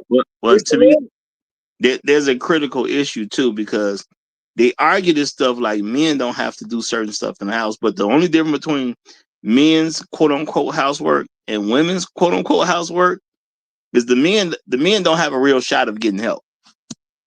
Women will get help with her housework, because if you start, talking about, well, who's supposed to do this and who's supposed to do that, a woman gonna get some help. She'll get help washing some dishes. She'll get some help washing some clothes. That man finna go up there and clean them gutters by himself. That man finna get out there and cut that grass by himself. Okay? Anything that needs to be repaired in the house, so if there's a hole knocked into a wall, he finna go fix that by himself. That is the general thing. Now, I ain't gonna say it may be a woman out there that'll help her husband with this stuff somewhere. Sure, it could exist. But the vast majority, when it's time to do the quote unquote man stuff, he about to do that by himself. She ain't finna help. But she gonna show up with her stuff. Country girls are the only ones you go see out there on a farm, on a ranch. Them are the girls that's go get down. Them some hard working women. These city girls, I don't want to hear shit. Not a fucking word out of it. Now, shout out to Floyd Thompson. He's coming to join us on the panel. So, Floyd, you got it, my brother. How you doing? I'm terrific on this Tuesday, Roger. Thanks for having me up. AL, long little habitual line steppers. Yeah. Man, I think the comedian, when you put both the links in there, they had the one with her only, and then him commenting, the comedian commenting on it. I think it probably struck a chord with him, because a lot of the ladies, I got growing in Chicago, I've had a chance to talk to a lot of comedians and stuff like that, and their spouses, baby mamas, girlfriends don't believe that they have real jobs. So it's an emotional employment attack that a lot of women will do. He may work longer hours. It's like somebody who's a VJ or a DJ on the radio. They work long hours. Some of the guys I know that their significant others, mamas, baby mamas, wives, whatever, don't think they got a job. Because they feel like, oh, you're just kicking it all the time. You're just having fun all the time. I'm doing all the hard work. We got this baby over here. We got this baby over there. And in the video, homegirl, like, she ain't probably cleaned up in the room in about 2 weeks. That clothes hanging out the drawers. She up there looking whoop, like, I was the one up late. You the one got to get up early. Our schedules are different. I'm here with the kids while you're at work, and then you come home, you with the kids. She ain't telling the whole story. But she got a face beat, as AL would say, in war paint. So she making time for something. But it's definitely not cleaning up. And, I know when I had my situation being married and being a stepfather, You know, women felt like I should help take care of their kids. No, you should take care of me, and I take care of you, and you take care of your kids. You get them up in the morning. You feed them breakfast. Anything going wrong at school, they call you. If they had to call me, I'm only the adult in the situation. I'm going to act like the disciplinary I am, and I'm going to reset the boundaries that they're stepping across. If you don't like it, you handle it all with your kids. Other than that, they under this roof, they getting fed, clothed, and sheltered, and better damn near do what I say or go with their dads. End of story. Simple. That is so simple. It's Mhm. not was anything that man just uttered complicated. It was not. It was not. Now, I would say shout out to Gregory Scholar. He says, are there women going to take care of the outside activities like cutting the grass, cement patching, trimming bushes, or painting steps? I Power don't think we washing got the much of a shot driveway. for this one, y'all. I don't think we got much of a shot for this one. So, I do believe this is an important factor. Women pose these arguments like there's this women work going on that women doing, and they act like there ain't no men's work that men got to do. When you got a house, it's stuff for men to do, and men help women with their stuff. That's regular. And to act like what father ain't helped his wife with the kids? You got small children in the house. Where is a black father not helping his wife with the kid? Maybe in that white world. Maybe in the white world that you got some guys who just don't care. I'm gonna say that's possible with them because they do weird stuff sometimes. But amongst black men, where do you have a father that don't help with his children? I mean, according to the studies, we the best, most active fathers out there at the end of the day.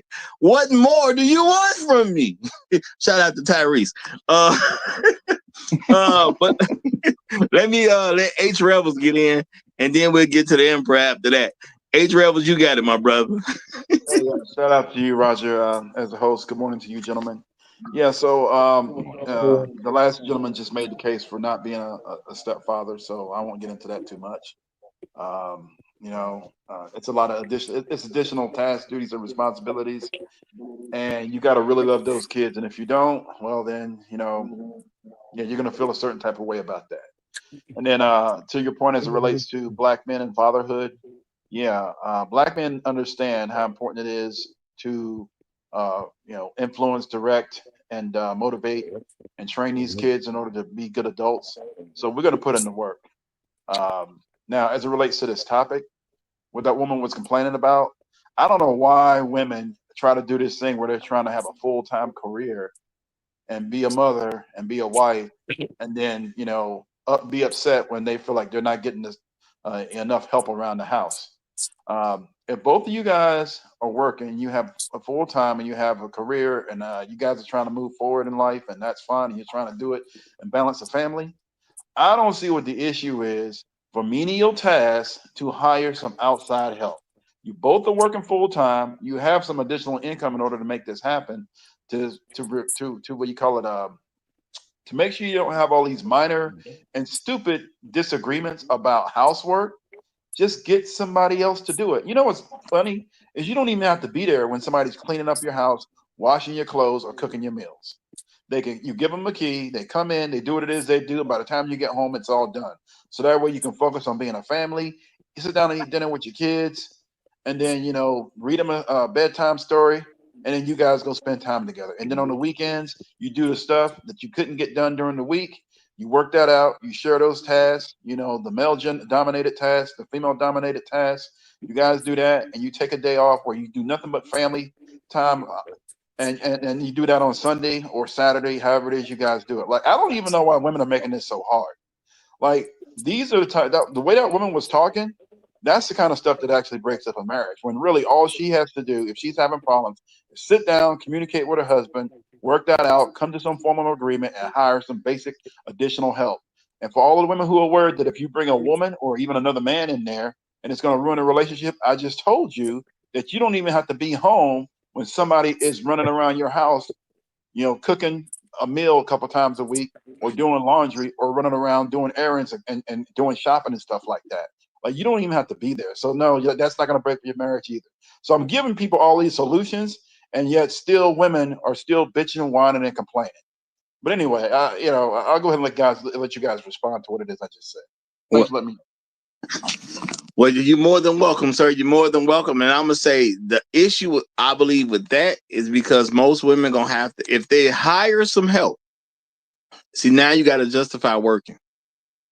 See, that's the other issue with that. Now, if you making a ton more money, where you're in a certain position, then it's a little bit easier to justify. If you got you a job and you bringing home 125,000 a year, that's a little bit easier to justify.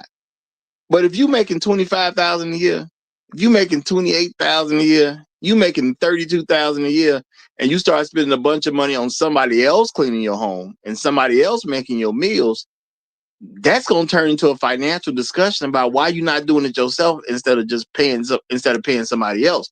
Because are you bringing in enough money to justify the overhead, or does it just simply turn into a situation where you're proving you don't want to raise your own children or you don't want to clean your own home? Because the money got to be right. So there it is. See, that's what I'm talking about. That's women being lazy. See, because if it's $40,000 or less, you got to at least be making 50,000 or more. But I would say 40,000 and less, you're essentially working part time, and you're not stressed out. You just don't want to do the work. You just lazy as a woman. Look, I'm gonna have to say that. For all you women who are offended, you're gonna have to be offended, because if you're not making a whole bunch of money and you're concerned about somebody else coming in and doing menial tasks you don't want to do, then basically you're just lazy, and you don't want to be a wife. You really don't want to be a mother. You really don't want to raise your kids. You just lazy, and basically you just want a man to just bust his behind, do all of this stuff for you, and you not actually fulfill your duties and responsibilities as part of that relationship. But you're gonna complain about what the man is doing. And I've definitely peeped that you have women complaining about certain situations, and they say what they make, and they really just making money to cover the extra children bill that you brought upon the family by not doing it yourself. Now, I could actually understand that if you just made enough to cover the extra bills by not doing it yourself, and your children were getting some type of special treatment, where they're going to get extra education, they're going to be taught, they're going to be so advanced, and you can pretty much expect them to go to an Ivy League school or something like that. I can understand trading it in because it's for the betterment of the child. But when you just doing it and your child ain't getting nothing extra, and you just basically paying the bill to have your kids taken care of by somebody else instead of you, or somebody else coming in cleaning stuff instead of you, somebody else coming in to cooking the meals instead of you, then it just look crazy to me. To me, that's just a woman who don't want to listen to her husband. So I'd rather go to work and pay for all this stuff than to actually be at home and listen to my husband. That's what it turns into me. I have yet to come to any other conclusion why a woman would do that if their child are not getting something special that the average regular kid in their tax bracket ain't getting.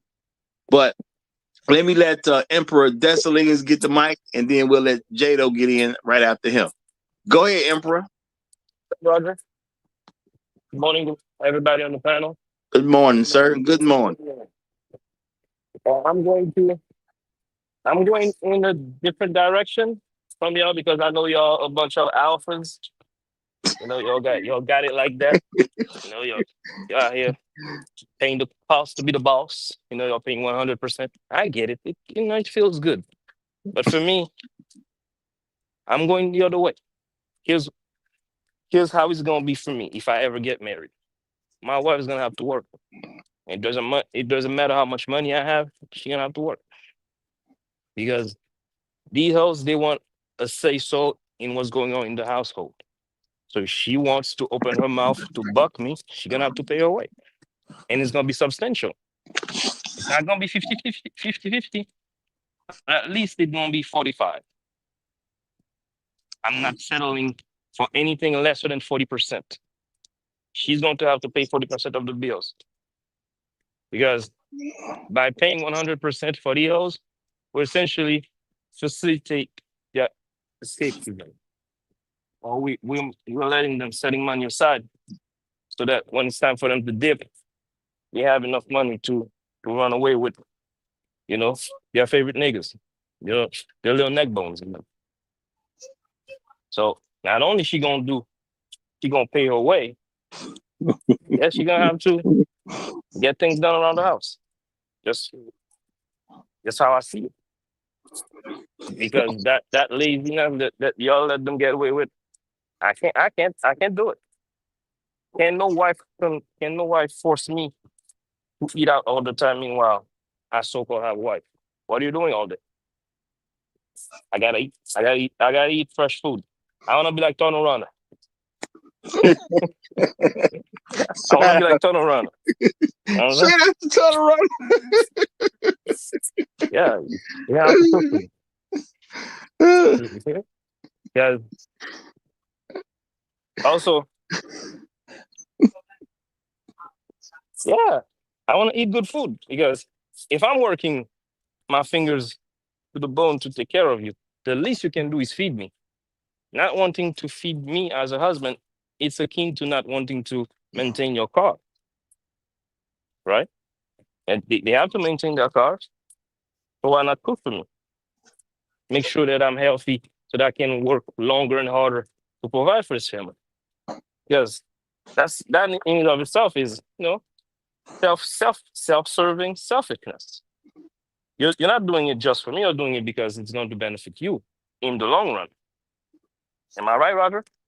I mean, it sounds like if she cooking for you, that's gonna be better for both of y'all. Real talk, it is. You know, Saving money.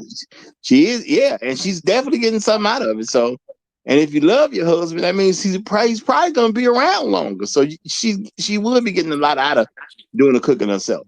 Real talk, she would definitely get a lot out of that. All right, well, we got Jado here, so let Jado get the mic. Jado, you got it, my brother. Hey, what's up, Roger? Good morning, fellas on the panel, everybody in the chat room. Man, I used to be a young, man, I used to be a young married man, with young children, whatever. And I'll just, it's a few ways I want to go with this, man. Like, I think women be for the most part, black women particularly, they have internal issues that has really nothing to do with any type of household chores, their husband, boyfriend, children. It's really they got problems with themselves, man. So, and with that, man, they start creating problems, man. They start creating chaos.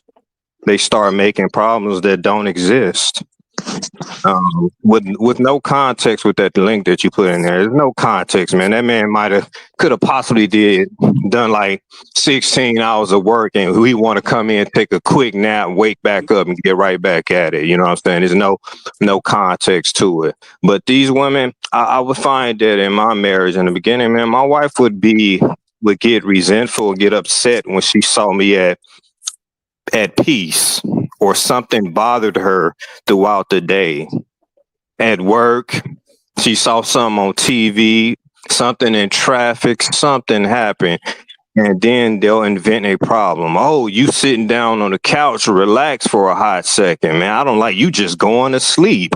You just whatever. They will invent a problem that does not exist or whatever. And I think the dude that was making the video, man, I think we like get a little too silly and we kind of placate and try to entertain our chicks, because he was kind of like, wow, this is going to go viral. When you really should be checking your your wife, or you need to be checking her in a serious way, not to be putting it out on the internet. And again, I don't know how serious or how real this video was or whatever. The brother, the comedian Shooter King, man, I think the brother just promoting his show, man. It's going to be a lot of middle-aged, younger, all types of women that are going to go see his show. I think that's a huge part of his fan base, man. I mean, I think brothers will probably like him too, but I think that's a huge part of his fan base. So he just playing it up for them. But yeah, and I think a lot of brothers, man, we placate to our wives, girlfriends, or whatever. And it's kind of like a foreplay type of deal too, man, just to keep things spicy. Oh, wow, you upset because instead of really checking them. And I think, man, I haven't heard from her in a while or whatever. Shout out to Toya. I think she came on your show a while back, and she was saying like women, a lot of times they just kind of They're not at. They just have to complain about something. I forgot how she put it. I'm paraphrasing, of course. So they kind of got to create some type of issue to do that. So lastly, man, I'll just say like that CDC report. A lot of people quote, refer to that a lot. I don't refer to it myself, man. I think I don't quite like it. But what that CDC report or says about fathers and black fathers, particularly, like they're the most involved. You know what I'm saying? So the statistics don't say what this chick is saying. You know what I'm saying? And these things that they're involved in, this is what they're saying as far as like young children. These are feeding them, dressing them, bathing them, reading to them. I think, and even older children, it's like taking them to activities and also helping them with homework, having dinner with them. These are the things that they were studying, and black men were the most involved in all of these areas. So again, man, I think it's just complete nonsense, man. And black men, if you got to check your woman, man, you should check her firmly and immediately, and not like play around with it. And I'll end right there, Roger. Thanks for having me. So are you saying that black fathers are better mothers? I mean, that's how I take it. But a lot of other brothers don't take it that way. That's how I take it. Yeah, absolutely. So check it out. So a man doing all this by himself, if he has two kids, like say it's unfortunate you lose your wife, like to some kind of accident or some unfortunate disease, right? You lose your wife. A man doing this by himself and raising two kids is going to get it done. You know what he's not going to do? He's not going to whine, complain. He ain't going to bitch. He's going to fill in the gaps where it's necessary. He's going to bring in outside help where he needs to. He's going to make sure everything gets done. There were times when I was raising my kids, right? And I would always help them out with their homework, right? Because I was always focused on that and, just trying to make them better students and stuff like that. But when I couldn't possibly be there, or when I was forward deployed, I would coordinate to bring in somebody else. There's so many ways to get things done that people just don't, when the mother and I couldn't, when it was beyond their capabilities or our capabilities. One of my daughters, she actually got into the super advanced math, and I was like, okay, this is beyond my capability now. Now I got to literally bring in outside help. You see what I'm saying? There were times when I was taking college classes, I would take them up to the school, and I would have college students actually tutor my kids for free, because I was a student there. So I'm like, look, y'all ain't teaching nobody, but I got some kids here that need some math. Can you teach them? They'd be like, yeah, sure, Mr. Kev, go ahead, put them on in there as long as but if a student comes in, they take priority. Like there's all of this stuff that you can do that, and the thing, that bothers me about that whole video is that, that woman didn't say, okay, let's sit down and talk about how we can fix this. All right. Women divorce off of stupid things like dissatisfaction and some other nonsense. I know there's DV and all this other stuff, but men, when they get divorced, it's usually because the woman's just incorrigible. They're past those. They got differences that they can't work around. And then the other thing too is it's usually like a woman is either in jail or she's an addict. That's how serious divorce is for men. These women actually look like they're kind of setting it up to kind of just, look, I'm dissatisfied now. I want to get divorced. That's exactly what's going on. They're subtly setting up their case. He's building a case for her to possibly cheat or just blame him for like irreconcilable differences or something like that. You know what I'm saying? So they're setting up their case. Yeah, now, okay, let's sit down and talk to them about it. Say, hey, let's work this out. Figure out what we can do let's make a list of all these tasks we got to accomplish and what we can do in order to, mitigate some of this and then bring in outside help if we need to. Like, I don't even know how hard this is. Well, I'm going to say that I do think this is, the one of the main issues is well, let me say this too. When it comes to that study about the active fathers, I don't look at it as a study of saying that, the men are being better mothers or whatever. No, the thing is, black men understand we got to do more for our children than anybody else because we got to face a world that other kids ain't got to face. So I remember my dad taking me to the library when I was a kid. Now, I didn't get it at the time, but my best perception at this point was that the Chicago public school system was such trash. If we leave him to the Chicago public school system, he ain't gonna make it. He needs something beyond them. So I remember my father taking me to the library so we can go out, and we had to used to read books and do little reports sometimes, give it to our parents. We did stuff beyond schoolwork. I just think my parents thought if we leave it just to the Chicago public school system, our children through. No, that's what I believe they real, based on a lot of other stuff I've heard them say over the years and them explain why they made certain moves over time. I just think they was just trying to save us because the Chicago public school system, if my memory is correct, part of the time I was going to school, they were rated like the worst school system in the nation, if my memory is correct. So I just think they believe we needed something beyond that. So they did what You're they had to correct do. on that, Roger. You're So you correct on remember that. that too. I remember, brother. Yes. Yeah. So yeah, I think they was, a father got to do stuff to make sure his kids gonna be straight, and black men got to do more than other people's children because other people's children get breaks that we normally don't get. So I just take it as that. And then at the end of the day, yes, you have a lot of women who don't necessarily do the best thing when it comes to taking care of kids. So the men just step in and get the job done because they don't want their children to go without because of what mama won't do. And I know that might be a different perspective than people have on it, but I do think that's a very realistic perspective. You have black mothers that won't do certain stuff. When a man recognizes the mother won't do what she needs to do, he gonna step in and get it done anyway because he just don't want his children to fail.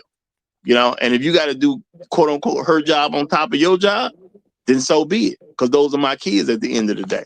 So I don't think that's a bad thing, regardless of how somebody reports on it. Hey, Roger, I don't want to ever paint that doing stuff for your children is a bad thing. Absolutely not. But the latter part that you just stated, man, is for get a better woman. I'm not saying that shouldn't be I'm done. just saying, that's all I'm saying, bro. But I get what you're saying, bro. No, and I'm not gonna say what you said ain't a real thing, but I'm gonna just say, as I've said before, now that I've grown up and I've been in the adult world and I've talked to other men, I don't know no black men who broke up with no women. And I'm just keeping it real. I think a lot of problems we have, and sometimes we got extra problems because we don't break up with women. It's just generally not done amongst black men. Now I broke up with multiple women, so I'm an oddball. Most men be like, yeah, you broke up with somebody, nigga, you lying, you crazy. You know what I'm saying? Like, people can't even believe it's a real thing. So I do get why women act in certain ways, because for them, there literally are no consequences. You won't even move on from a chick. But that's something we got to start changing about ourselves, because we can't wait on them to do that for us. So, but that's why I say, with this argument being presented, like, I just don't believe you went through this stuff. The guy who even said you gonna go viral, he didn't come off as a guy who's trying to make her do everything and he ain't gonna do nothing. He didn't even agree with it. So that means I don't think she's personally going through it. So why are you making this argument about this stuff that you're not personally going through? And I bet money you don't know nobody who got a black husband and going through this either. I don't think you know anybody who going through this stuff. Go ahead, Rebels. Yeah, it's like she's trying to make a case to get rid of this man. Like that, and the upshot of all of that is that if she does divorce, her life is actually going to be more difficult. It's always more difficult. Women, if y'all are listening, it's always going to be more difficult for you. I'm telling you, men are going to be able to get it done. And you know what? They're not going to whine. They're not going to complain. They're going to work hard like they're supposed to. They're still going to fill in the gaps as necessary, and the kids are still going to come out and be productive. Men are going to get it done. I'm not saying we don't need you. I'm not saying we don't want you around. What I'm telling you is that if you have a husband, you're already married, you got the kids, work with the guy that you already have. You married him. That was your choice to marry him. So obviously you saw something in him. And then now that you're there and you got the kids, whether it's 2 or 3 or more, then you guys figure that out together. Like, I don't even know why this is even a thing. I mean, I find that they do this. They use these things as an excuse to be hoes, man. Especially if she's saying this stuff and it's on the internet or whatever. She's saying it at work, and guess what? She's speaking it, and there's probably maybe some dude on the job that's like, "Oh yeah, he ain't doing nothing for real. Yeah, okay." And guess what? There's gonna be some cheating going on at some point, man. Oh, okay. So that's the dirty macking that's going on in the background. Well, she's setting up the guy to dirty Mac, because she over here trying to quote unquote advertise what my man ain't doing to tell the dirty Mac what to come over there and say. Yeah, Well, but he swept me off baby, my feet because he told me exactly what I needed. I wonder where baby, he got it from. baby. If you were my woman, you wouldn't have to worry about that. You know. I mean, okay, so I'll take care of you. let's say if she's talking to a woman or a man about this. Okay, so especially if it's a man, that's even worse if it's a man because he ain't there and he ain't responsible for anything. He's just gonna take her off to the motel, smash her, and send her back to the husband. He ain't gonna do nothing. He ain't responsible for nothing. Well, the thing is, a lot of women don't think ahead of time of what's going to have to happen, and they haven't been made to. I remember specifically a woman told me, she said she had a male best friend, okay, which is crazy work in itself. This is crazy work in itself. She said, I got a male best friend. Okay, I'm not going to even deal with what we got said about that issue. But she told me, my male best friend be saying X, Y, and Z about you. My response was, he's never met me. The only thing he's saying about me is in correlation to what you said about me. So if he has a negative opinion of me, how on earth did he get that unless you are saying negative stuff about me behind my back? Now, a lot of guys wouldn't pick up on something that's small. I'd just be seeing it. Whatever impression he got, and I'm not saying he wasn't trying to dirty Mac or nothing like that, because I got a male best friend didn't make a lick of sense to me. But to not miss the point, if a woman is telling anybody something negative about you, because it could be a male best friend, it could be her friends, it could be her parents, or whatever the case is, she's telling them what she think about you at the end of the day. Because why they know bad stuff about you and you ain't even met them? That don't make no sense. Now, I'm not saying it changes if you do meet them. Why isn't your woman telling her close personal people, whether it be relative or non-relative, the great things about you? Why don't you shine in the people she loves eyes? And a lot of men never think about this. Why don't you shine in the people that she loves eyes? She love her little sister. How come you don't shine in little sister eyes? She love her brother. How come you don't shine in his eyes? Why is your report bad instead of great? Because she the one reporting on you. Now, I think that's a problem in itself. But a lot of men don't really pick up on that as this is just a bunch of negative stuff that's going to happen because she's saying all this stuff about me to the people she close to. Your circle should not have a bad opinion about me. And as men, think about it. When do you really tell your circle a bunch of bad stuff your woman is doing? Because when that stuff start happening with us, we about to separate. You know, just realistically. Why would I just tell my best friends, yeah, I got a woman and she be doing all kinds of terrible stuff to me? Why would I even tell them that? I would be embarrassed myself, if anything. That's what I'd be thinking. If my woman acted a fool, why would I tell this to my homies so my homies know I'm with a Yahoo? If anything, I'm going to tell them because now it's turned into a bad situation where I'm thinking about getting out. Now, I'm going to say the average man ain't going to get out. That's kind of an issue. But you're only saying this stuff because you want to separate at that particular moment. So, and I'm gonna say, as black men, if you ain't never figured out when you want to separate, when you start telling your homies a bunch of bad stuff about your woman, that's you wanting to separate. You may not be able to articulate it like that, but that's you wanting to separate. Because why would you tell them all this bad stuff if you want to be with her? Hey man, I had quite a couple of points of contention with my ex-wife when we were, just young and married and had our kids or whatever. And I got all daughters, man. I don't know, and there's no question about my masculinity, man, but I can braid hair pretty decently, man. You know why? Because I had to. You know what I'm saying? I can braid hair in a decent way. Like, it's not, perfect, of course, or whatever. So, but she would still find ways to just complain about stuff, like anything. You know what I'm saying? And I'm pretty sure this woman that's in this video, she's not doing any backbreaking labor for the most part. And also, I would ask, who's watching these children while you both are at work? And how much are you paying for these children to be watched while you both are at work? Just some things to, again, more context to this stuff. I think those are great points. And I'm going to say, yes, a lot of black men out there who know how to braid some hair because they got daughters. You already said you had daughters because I had that information already. When you said I know how to braid hair, it made sense to me. You got daughters, of course you know how to braid hair. Because let's keep it real. What black man is married to a black woman and he ain't got to get in there and braid his daughter's hair? At some point, you're going to have to. 9 times out of 10. Most of us ain't super rich people where you got to actually get in there and get hands on. So I'm pretty sure just about every black father who got a daughter know how to braid hair. We probably don't talk about it, but I seriously doubt you're going to find a brother, a regular dude. Maybe the rich guy don't know how to braid no hair. Maybe they bringing somebody in to do that when mama can't do it. But if you make any kind of regular income, okay, if you anywhere around 40,000 a year, 30 over or 30 under, I'm pretty sure if you got a daughter, you know how to braid some hair. Just is what it is. Because black men do step up to the plate and we make things happen. And why did I pick the 40?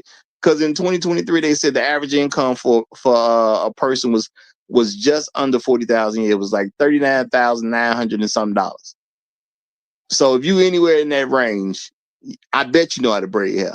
And I ain't saying a brother got to be ashamed of it, because I get why you know how to braid hair. And that's real talk, Now, if that's an embarrassing thing, I think that's kind of the fault of women, because the father had to get in there and do it. It is what it is.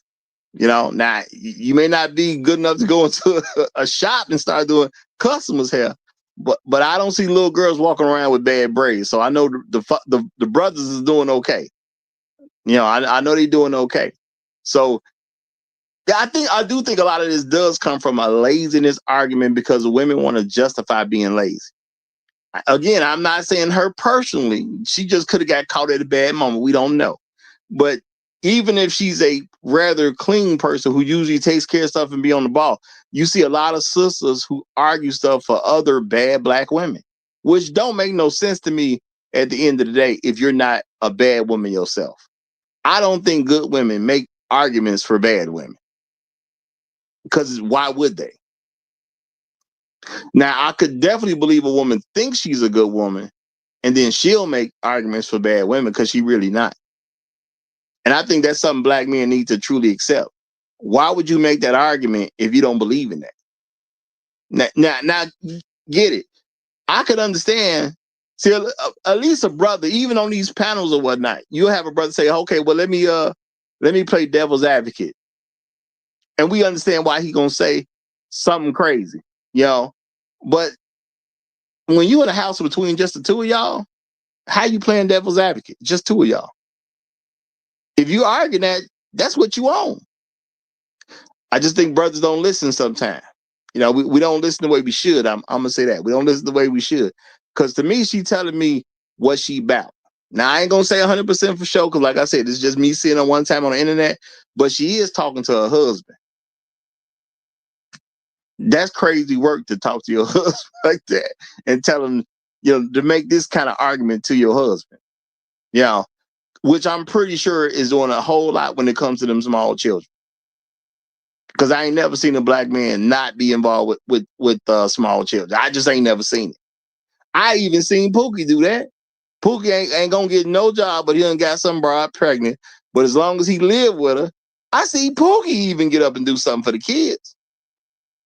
So Pookie helping with the kids, you trying to get me to believe the man who actually has a full-time job ain't helping? That's nonsense to me. That's why I think we got to start dealing with real discussions and stop allowing women to push narratives and arguing some narrative. And I've seen women do this time and time again, where they give you a narrative and get you to argue for the narrative that they made up to give you. And y'all think she ain't gonna win that argument? She made it up. And why are you so pressed about a narrative she made up? I don't get it. I said earlier, if I ain't do it, I'm not gonna act like I did it. I ain't gonna argue like it's my fault. I know I ain't got nothing to do with it. So don't talk to me like I got something to do with your problem that I know good and well I ain't got nothing to do with. Because I don't argue from a inferior position for stuff that has nothing to do with me. That makes no sense at the end of the day. I can't understand arguing an inferior position if it actually has something to do with you. But to argue from an inferior position and it got literally nothing to do with you just sounds stupid to me. And I ain't trying to insult brothers. I'm just telling you what it is. It sounds stupid to me. So if I was talking to her and she was my wife and she came with that nonsense, because that's what I'm gonna say it is. It don't sound sensical to me. I would be like, when did you ever have to do that? When did you ever have to come home, take care of the kids, and you're forced to work? When did that ever happen to you? Because this is me and you at this point. And the answer is it ain't never happened to you. Because I would never have a wife that's gonna have to work either. I'm never gonna do that because I understand what the world is. So I'm never gonna force my wife to work. That's just me. Because if we live in America, I gotta protect her from America. It's better for her to be at home. Now, if she want to work, she can. I'm not so rigid that I ain't gonna say she can't work. The only time I say my wife can't work is when we got small children. Now, if we got small children, no, she's not allowed to work. Now, the kids grow up, get in school, sure, she can start working again. But it can't be no kid that's too young to go to school and she have a job. Those things will not go together with me. It's that simple at the end of the day. Do I prefer her working? No, because that exposes her to the world anyway. And the world ain't that nice. I'm gonna keep it real. Black women complain about stuff all the time. So yeah, I see the complaints. I get the world ain't all that nice. So why would I tell you to go in it if it ain't necessary? Just is what it is. So if I got a working man and a working body, my wife would never have to have a job. And I ain't never seen a brother make his wife have no job. I just ain't never seen it. I mean, we got our brother here that came to the panel early who say he might do it if he get married. But I ain't never seen, but he don't even live in this country. So, all that context matters at the end of the day. But living in America, I'm not going to make my wife work outside the home. She ain't going to never have to. Now, if she chooses to, that's on her. But I ain't going to make her do it. Not if I'm healthy. That just don't make sense. Not to me. Let's put this lazy argument to rest once and for all. These women are complaining about house chores, right? We got robot vacuums that can vacuum the house in a few minutes. So that's one thing that they don't necessarily have to do. Cooking, how long does it take to cook a good meal? It's not like they are cooking outside using, I don't know, coal, things like that. They have oven. And sometimes cooking, quote unquote cooking, pretty much means that they're going to throw a few pieces of chicken in the microwave, warm it up, and serve it to their husband. It's not like most of them are cooking anything from scratch anyway. All right? Washing. They're not doing hand washing like they used to. No. They just put the clothes in the washer, push a few buttons, and that's it. They're not most of the times they're not carrying the clothes to get them dry outside. They put them in the dryer. So what house chores are they really doing? You make a good point. I do want to say, now I'm not into dishwasher, so I'll probably never actually have a dishwasher. Real talk, I just don't see that in my future. And I ain't gonna say it ain't gonna happen, but then even if I got one, I probably wouldn't even use it. That's just me not being comfortable enough with dishwasher. You know what I'm saying? So I like to wash my own dishes. You know what I'm saying? I have no intentions of getting the dishwasher ever. But I will say this. I clean myself because I have to. I don't have no paid personnel to clean. But you know what I've been able to do? I've been able to do laundry, cook food, and clean the house all at the same time. Because I prepare something, put it in the oven. I put some clothes in the washing machine or dryer. The machines are doing most of the work. Now I go in there and start cleaning up everything else while these machines are taking care of the stuff. So when people say housework is crazy. I don't get it. You know what I'm saying? I don't get it. I don't see how it was that tough. You either don't want to do it or you just don't want to do it. A I lot of don't even know what the other option is. brother, Or you're disorganized. a lot of these things that they're creating these issues. A lot of it's trying to get a psychological leverage on the man because the man wants his wife to be happy. So if she invents a problem, oh my God, all these dishes, oh, the trash needs to be, I mean, bro, that's a small, menial task, bro, taking the trash out. You know what I'm saying? Most of us don't live on farms, bro. We're not like plowing fields or anything like that, man. You know what I'm saying? So they invent these problems because they got their own internal problems, but they want to project it upon you and get some type of psychological, mental, emotional edge on the man, and they can manipulate them with that. And I mean, I know, guys, maybe I'm going too deep into it, but I've just seen this happen too many times, bro. We're not like, I hate going deep into it, though. I'm These just women saying, like, sometimes yeah. busy work, giving the men busy work. That's what I call it, giving us busy work because they complain And bitch, about being so tired the- or it's not helping out enough, and these they can do the bitches stuff just love themselves. drama. Well, so Yeah, the other thing with this woman, with this video, let's talk about this particular video, Look, can I is say this that real quick? Let me say this real quick. Shout out to Turbo Cat 2020. He say, Roger, if you got 3 kids and a wife, you need a dishwasher or a lot of disposable cups, plates, and forks. Now he do got some laughing emojis down there, so it's a joke. Now I'm gonna tell you, it was more than 3 kids in our house, okay? And we ain't had no dishwasher back then.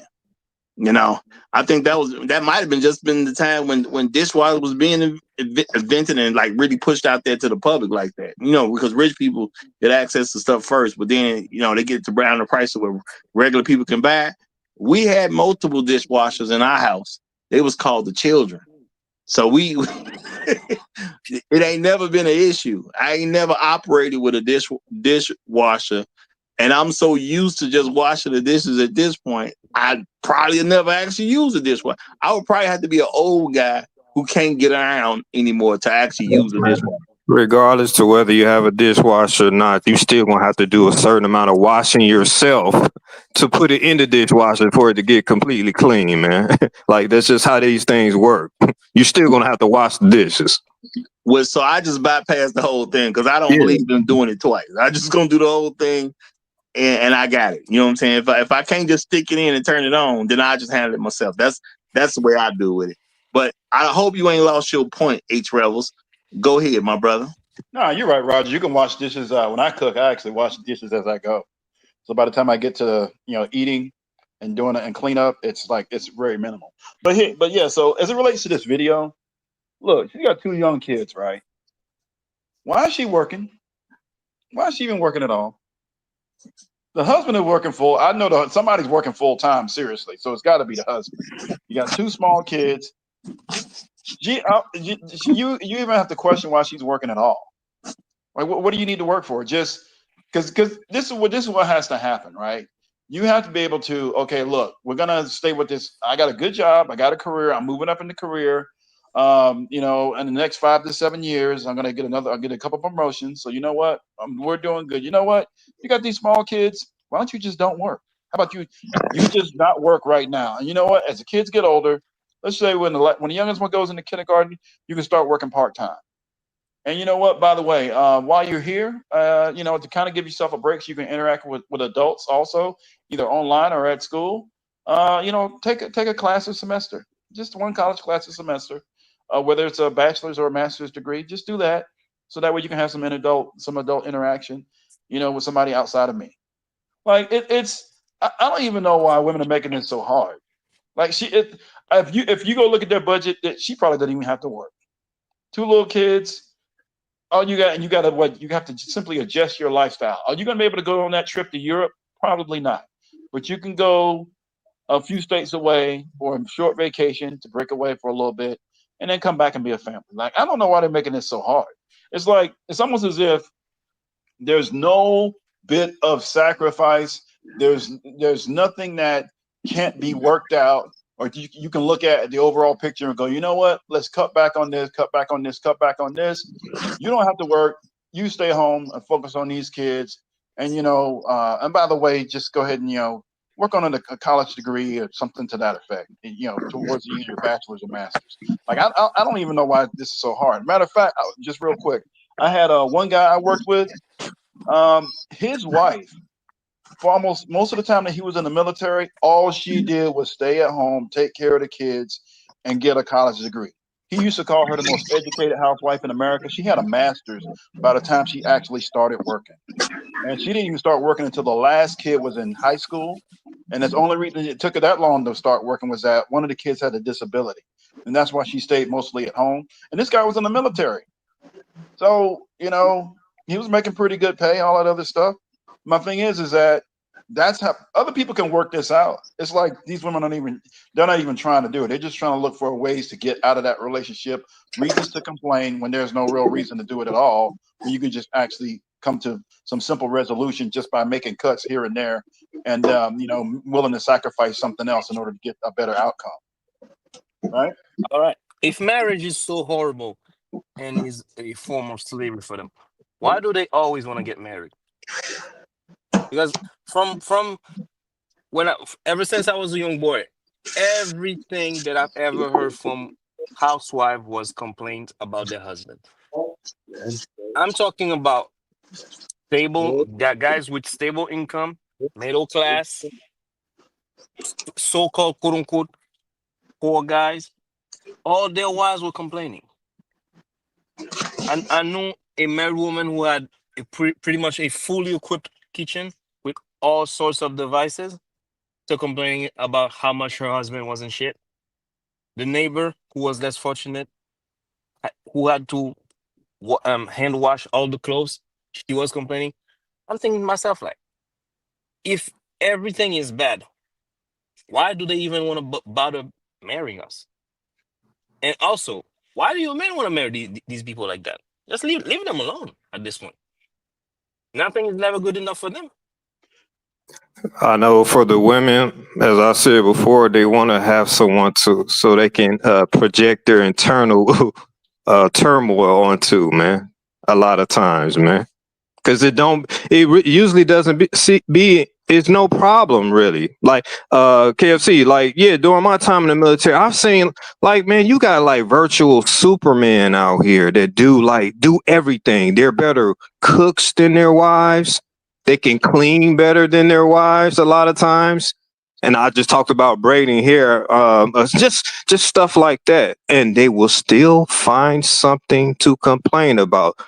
And those are the ones that they got some internal problems and they're projecting it outward. And they're trying to psychologically manipulate the husband to make it seem like their job is so hard. It's so terrible. I'm work so hard. And I just don't know any man, like, unless you're working a different type of shift or whatever, what man goes to bed and he just lays it down at 5 p.m. or I'm assuming 5 p.m. was what they were saying in the video. Or unless I'm again with there's no context with this. I'm assuming the man may have some back-breaking labor that he's doing, and he might be just taking a quick nap.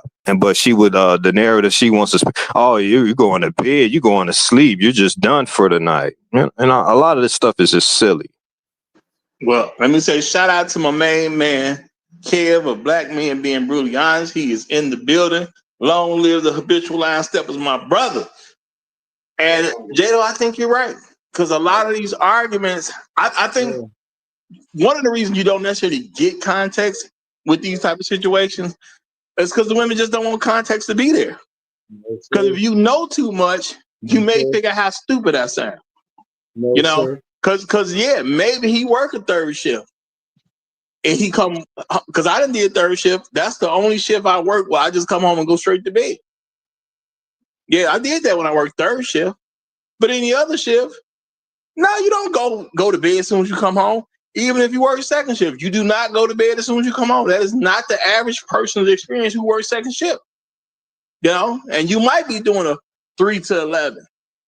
Okay, you might be doing a 4 to 12. You do not get off and go home and go to bed. That is so unrealistic for somebody working second shift. you know. But yeah, they did say something about 5 o'clock. So you're proposing this is a guy who gets to work at what 9 a.m. probably, or maybe 8:30 the way laws go nowadays. You get off at 5 o'clock and you coming home and going straight to bed. This is insane. You know, this is insane. Well, so okay, so you gentlemen, context actually probably would give us more answers, but even without the context, we've sat here for like the last 30, 40 minutes, right? Giving all kinds of solutions. And none of the men are talking about divorce. You know how none of us talking about, axing the wife or getting rid of her and all this other stuff. We're saying, look, do this, fix this, do that, talk about this, fix that, whatever, sacrifice this. You don't even have to work. You know what? We're talking about stuff that's actually keeping the family together. We ain't even talking about getting rid of the woman. You see what I'm saying? Absolutely. And let me address this. Shout out to Sweet P 3051. It says Black child outcomes are improving when homeschooled. It's exciting. I hope men are able to increase their wages to support full households. Many women would love to stay at home with their kiddos. Okay. Now I'm gonna say you are completely wrong when it comes to Black women, but there was a second thing they put up. So let me read what that second thing was. It says lots of women would love to be stay-at-home moms and teach their kids. Financially, it's a hardship on most families on one income without subsidies or other help. Another thing that you're completely wrong about, if you actually start looking into what Black women make, it don't even make sense for them to go to work. They don't make enough money that they have so much left over after paying for extra care that it makes sense for them to even go. These bills that people are charging for kids is ridiculous. They getting stupid out here with these bills. Okay. And I done heard places charging $300, $400, $500, and I'm being real light to even say 3, because I ain't heard 3 in a long time. But I'm hearing, to keep your kid for a week, it'd be $400, $500, $600. So, Roger, you said the average income. This is the median across the United States, right? This is everybody, all races, both genders, right? 40,000. Yeah, just under 40,000. Okay, all right. So, even if it was 5 of y'all, and even if you didn't own a home, now that home ownership is going to come later. But even if you didn't own a home, you still be able to get all of that done with 5 people in that household. You'd be able to get it done. And now, again, you're not taking trips to Europe. That's not going to happen. You're not going to go see the Eiffel Tower, and you're not going to have any photos in front of the damn Eiffel Tower. That's probably going to come when you're in your 50s. But my whole thing is that, what it seems like a lot of women are really trying to get at is that they married a guy and they didn't get the outcomes that they thought they were going to get. They're looking at somebody else all over the internet, I don't know, some influencer traveling, doing what it is they're doing. And, that should be me. I should have this lifestyle. Oh, look, you got a husband, kids, family, duty, and responsibilities. Yeah, you can get it to all of that. But I mean, and there's nothing that says you can't get all that stuff done as the kids are growing up. I mean, my big thing during the summer was to take a mini vacation, during the summer, and then take a big one at the end of the summer. So that way the kids, because when the kids go back to school, I know some of you guys have kids, some of you don't. They always go, "What did you do for the summer?" That was my big thing. I'm giving these kids something to write about when they show up. And it was always something that was informative and it taught them something. The other thing too was I always paired it with something that was fun, meaning that we would go to museums, we would go someplace where they would learn stuff, and then we go to Six Flags. That's how I planned. I did that every fucking year, all the way up to the last one. All the way up to the last one got out the house. That's what I did every year. Yeah. Like, I don't. Why are they making this so hard? Y'all ain't even trying to let the husbands and the fathers do what it is they're supposed to do. They're just bitching, whining, and complaining. And that's what I'm addressing. And that's what I'm saying to what Sweet Pea saying was nonsense. Because let's be real about this stuff. Black women get jobs literally with the intention to not listen to a black man. So to say what black men need to do to increase some income, that don't mean squat. It doesn't make a difference how much money I make if your whole goal is to not listen to me. And let's keep it real. Now that social media is a thing, there's exposure to men who make a lot of money. And we see the women not listening to them dudes either.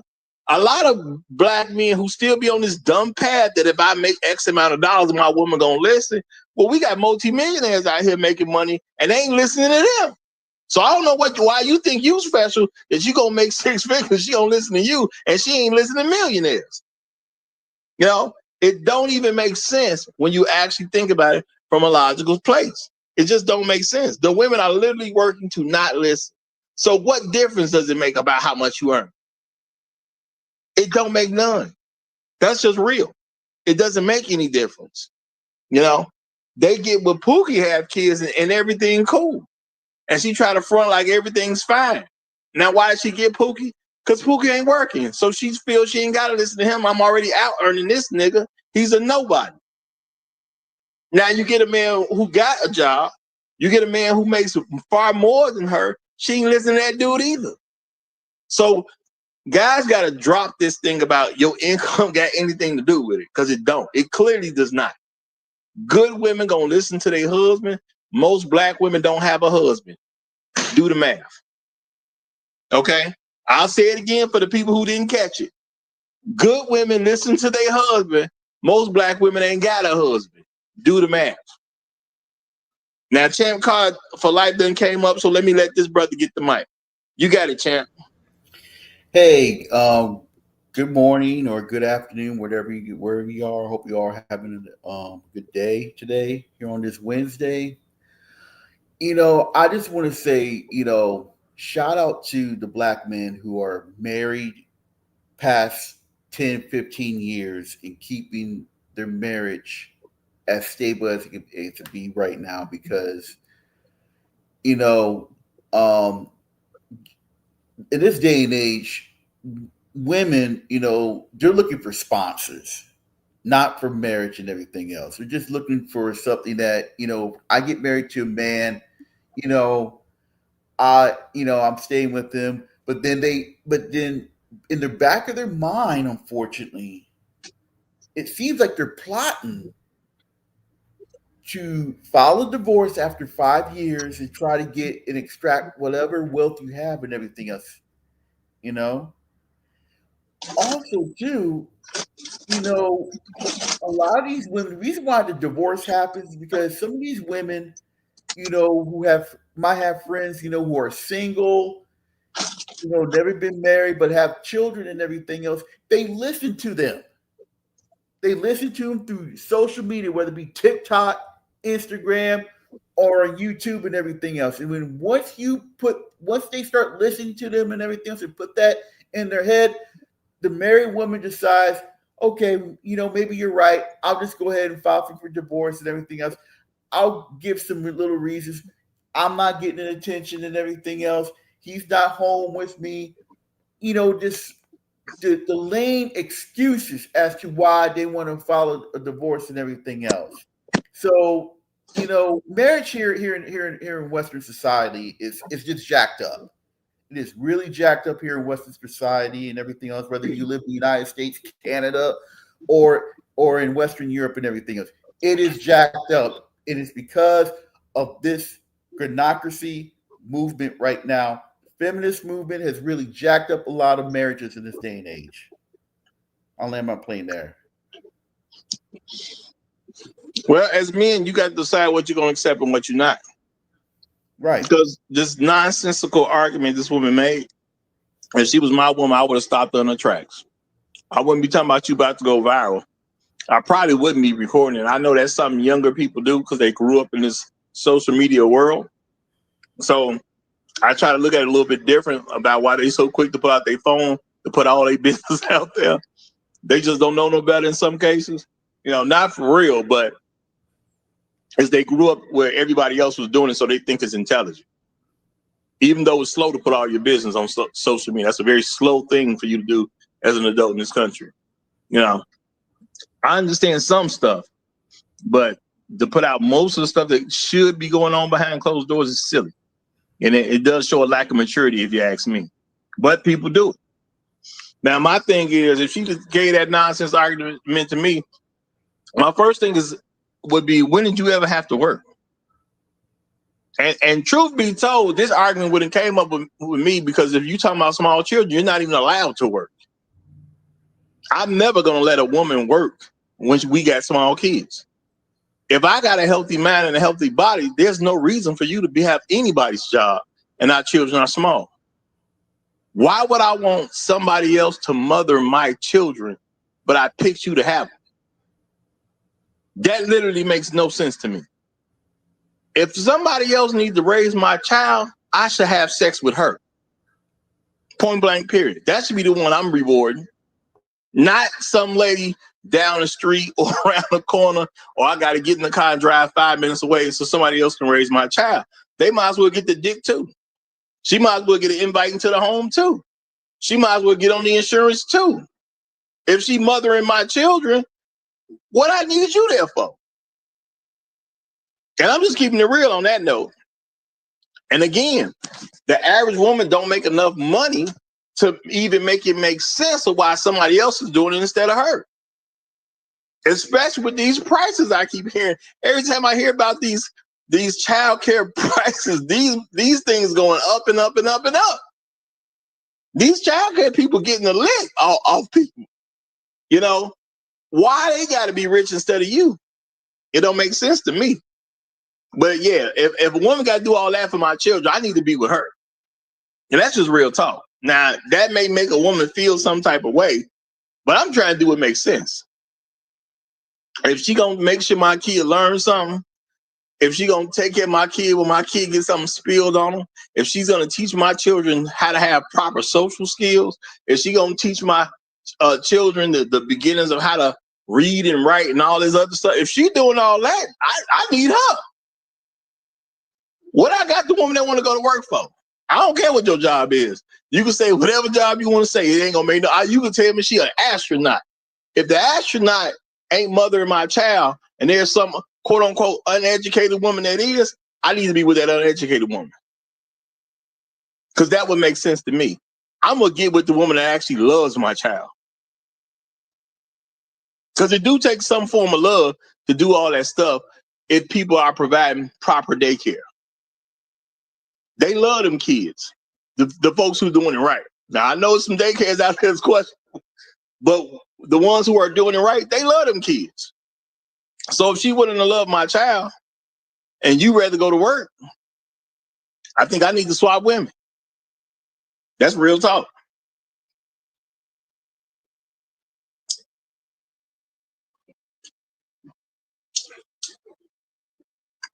Was that so jaw dropping and nobody got anything to say? Is that what happened right there? My bad, Roger. I was on mute. I said, so you say just swap them out, huh? Do the mama swap. Why not pick the lady that loves my child? Well, you said a whole lot, though, Roger. Yeah, you said a whole lot right there. It makes sense. And daycare people, they feed children. They probably feed most of these women. Probably these daycares are feeding people's kids more than their parents are feeding. Yeah, exactly. I mean, they do a lot at a good daycare. They do a lot, you know. And you got them around other kids, so you got to teach them social skills. You know, you starting to introduce them to education, because you know one of the things that they do to say my daycare is better than these other people's daycares, we're going to teach them certain things when it comes to education. You know, that's how they brag to get the upper hand, so they can get the kid in. So if you're gonna do all that for my kid, man, what I need the one who want to go work at somebody's job for, and you ain't pulling in so much money that it makes sense. Now I get it. If you making $180,000 a year, you have a money argument to make. You do have one. Now I wouldn't take it, but there's a financial argument that you can't make if you make $180,000 a year. Now, me personally, I wouldn't care. I would rather have a woman be around my child that loves my child. I don't care how much you make. To me, I would never allow money to become a master. Therefore, I would never be with a woman where money is her master. Because if money being your master, say go work the $180,000 job. Me, I love my kids more than I'm ever gonna love money. So I'd rather even have a broke woman come take care of my kids and actually love my children. Yeah, so the other part to that too, Roger, is that if you actually get your kids started off early in life properly, it'll take them all the way to college. It really does. I saw the results with my kids. I really did. I didn't think it was a big deal. And one of the things I used to do was when I would read the stories, say I'm reading Winnie the Pooh, right? I would change the stories around, right? And kind of add my own stuff to it and make my own voices. And they'd be like, they thought that was hilarious, right? I wish I got it on video, but they thought that would be hilarious. They were like, no, Pooh didn't say that, or that's not what he did, or but my whole point is that they knew the story, they knew the characters, they read the book, and it forced them. And I'm changing stuff around. They're like, well, I was like, well, you see what I'm saying? Like they do better overall and in the long run, and they do that. You got to start them off early. What you can't do is try to do it when they're 10 and 12, and because that ain't gonna come then. They gotta get used to you doing all of that stuff with them early on, and that way there's an expectation, and then it puts it in them by the time they get to it, and they actually show up ahead of everybody else versus the kids who don't get that. Because I know people got responsibilities and they do things differently, but I'm telling you, it helps out. So that actually is a good point. Early on, the woman doesn't really have to work. You got to plan for that, and you get it done, and it helps your kids out, and it sets them up for their future as far as their study habits, their reading capabilities, their math, their cognitive abilities, all of that stuff. I don't know why women are just so hard pressed to actually get out there and get money that they don't really need, but they could get that later on after the kids don't need them as much. Well, I'm gonna say a lot of that just simply comes from black women acting like white men. We had a whole civil war over the fact that they were just that greedy. Black women copy white men's greed. That's why they'll break a whole marriage up. Just some greed stuff. And when it come down to it, it just be over some stuff that they don't even use. That'd be the sad part. Yeah, that's true. True. They've learned from them and everything and become co-conspirators of white supremacy. Well, I mean, they're just white supremacists. Black men should get comfortable just saying what they are. They are white supremacists. White supremacy is an ideology. So yeah, they are white supremacists. You don't have to. I ain't saying you did anything wrong. I'm just saying we as black men got to just be comfortable with the fact that most of them are white supremacists at the end of the day. And we should just see it like it is. When the last time, yesterday, Black Guru was making a point that when's the last time you seen the black woman who wasn't a feminist? And something that go along with black feminism is white supremacy because they are the same thing. Exactly. You cannot separate white supremacy from black feminism.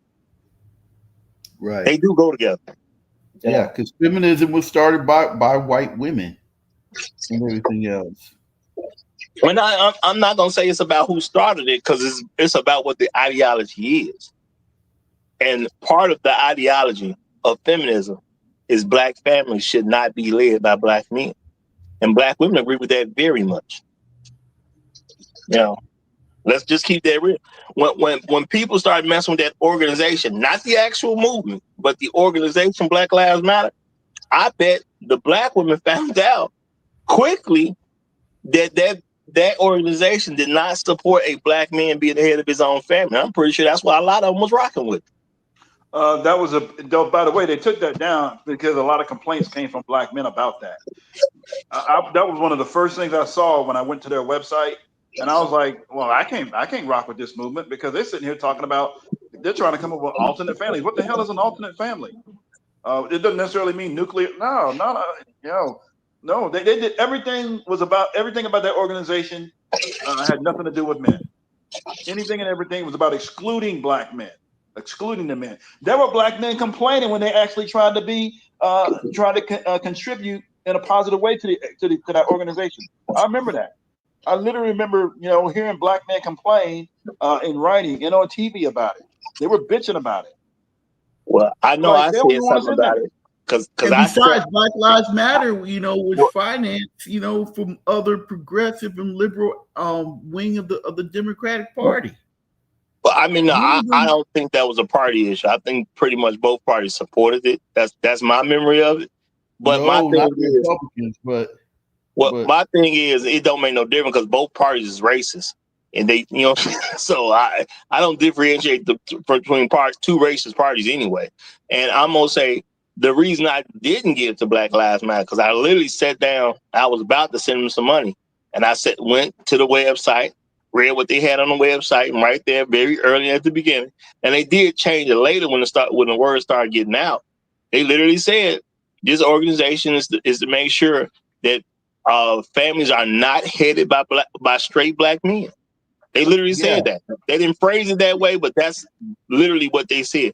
This organization is to make sure black families are not headed by straight black men. Exactly. And that's where it stopped for me because I was literally about to send them the first support I was gonna give them from a financial standpoint. Now I ain't never gave them a dime. That stopped me in the track. The lead organizer of Black Lives Matter came on a radio station, said, quote, "We're here to destroy the nuclear family." Well, she flat out said that. And they said it on the website too. Yeah. So they were standing on business, as they say, okay? And they wasn't even trying to hide it at first, which told me that they really do believe in that whole thing about niggas don't read. They really believe that because they put it right at the beginning of the website as if nobody was going to peep this and catch it. But at the end of the day, when it comes down to it, this is why, like when J-Lo say, well, who's that? Somebody, no, that was H Rebel saying that, why is it so difficult? It's just because they want it to be. That's all. This is all it is at the end of the day. I do believe J-Lo has a great point of she trying to set it up so in the future, if they get a divorce or she's already planning her divorce, she wants a narrative where people will take her side.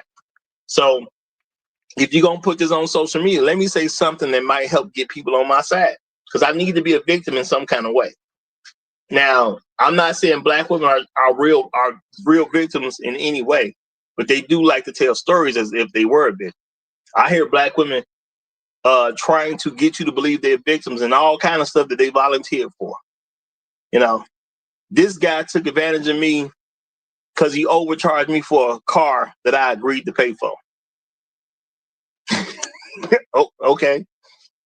I didn't hear a victim. Okay, I didn't hear a victim. A victim is you bought the car and then less than 30 days that car falls apart. That's a victim. But if you paying $2,000 a month for a Toyota Corolla, no, that's something you agreed to. You're not a victim. I'm not saying people should be trying to get you like that, but why would you sign documents on that deal? You know what I'm saying? That just don't make sense. And they want to be perceived as victims. Now you got a whole thing about the record industry where black men was getting got on signing bad contracts. Wasn't no sympathy or love over that one. Black men said, yeah, they was trying to get me. And then what people say, well, you didn't read the contract. That's on you at the end of the day. Now, I can't argue that. If you didn't read the contract, you ain't read the contract. What am I supposed to say for you when you didn't take the time out to read the contract? And if somebody hit you with they ain't going to give you enough time to read it, that should be an indication that you shouldn't sign it. That's what that is to me. If you don't want me to read it, I probably shouldn't sign it. I think there's a lot of reason why a lot of black women are afraid to get married because of the contract. Respect, honor, obey. Well, those 3 words. I think those 3 words scare a lot of women. Well, let's keep it real. They don't have an issue with getting married. They got an issue getting married to a black man. Because if that dude Mexican, they good. If that dude's Puerto Rican, they fine. And don't let him be Irish. They good to go. Yeah, if he's Mexican, yeah, they're gonna be out in the front lines, be on the front lines, coming face to face with ICE agents. No, because everybody who's that is not an illegal. So we don't want to say that because that's not true. Everybody who came from somewhere else is not an illegal. The only issue is that black women seem to have no problem marrying any man that ain't black. Okay, but if he doesn't have a visa and everything else. But I've seen this that's happen. those are illegals. There's plenty of those guys who are not illegal. And black women don't have no problem marrying any man that ain't black. That's a reality that black men need to just face. It is what it is. If you're not black, she ain't got no problem with marriage. That's why, to me, y'all shouldn't even be saying black women got a problem with marriage. They clearly don't. They have zero problem with marriage, because if you're not a black man, they definitely willing to marry you. The only reason they're not more married because other guys ain't marrying them. That's it. But when did you see a non-black man ask a black woman to get married and she turned him down? When did you see that? Yeah, you ain't never seen it. So clearly they ain't got no problem with marriage.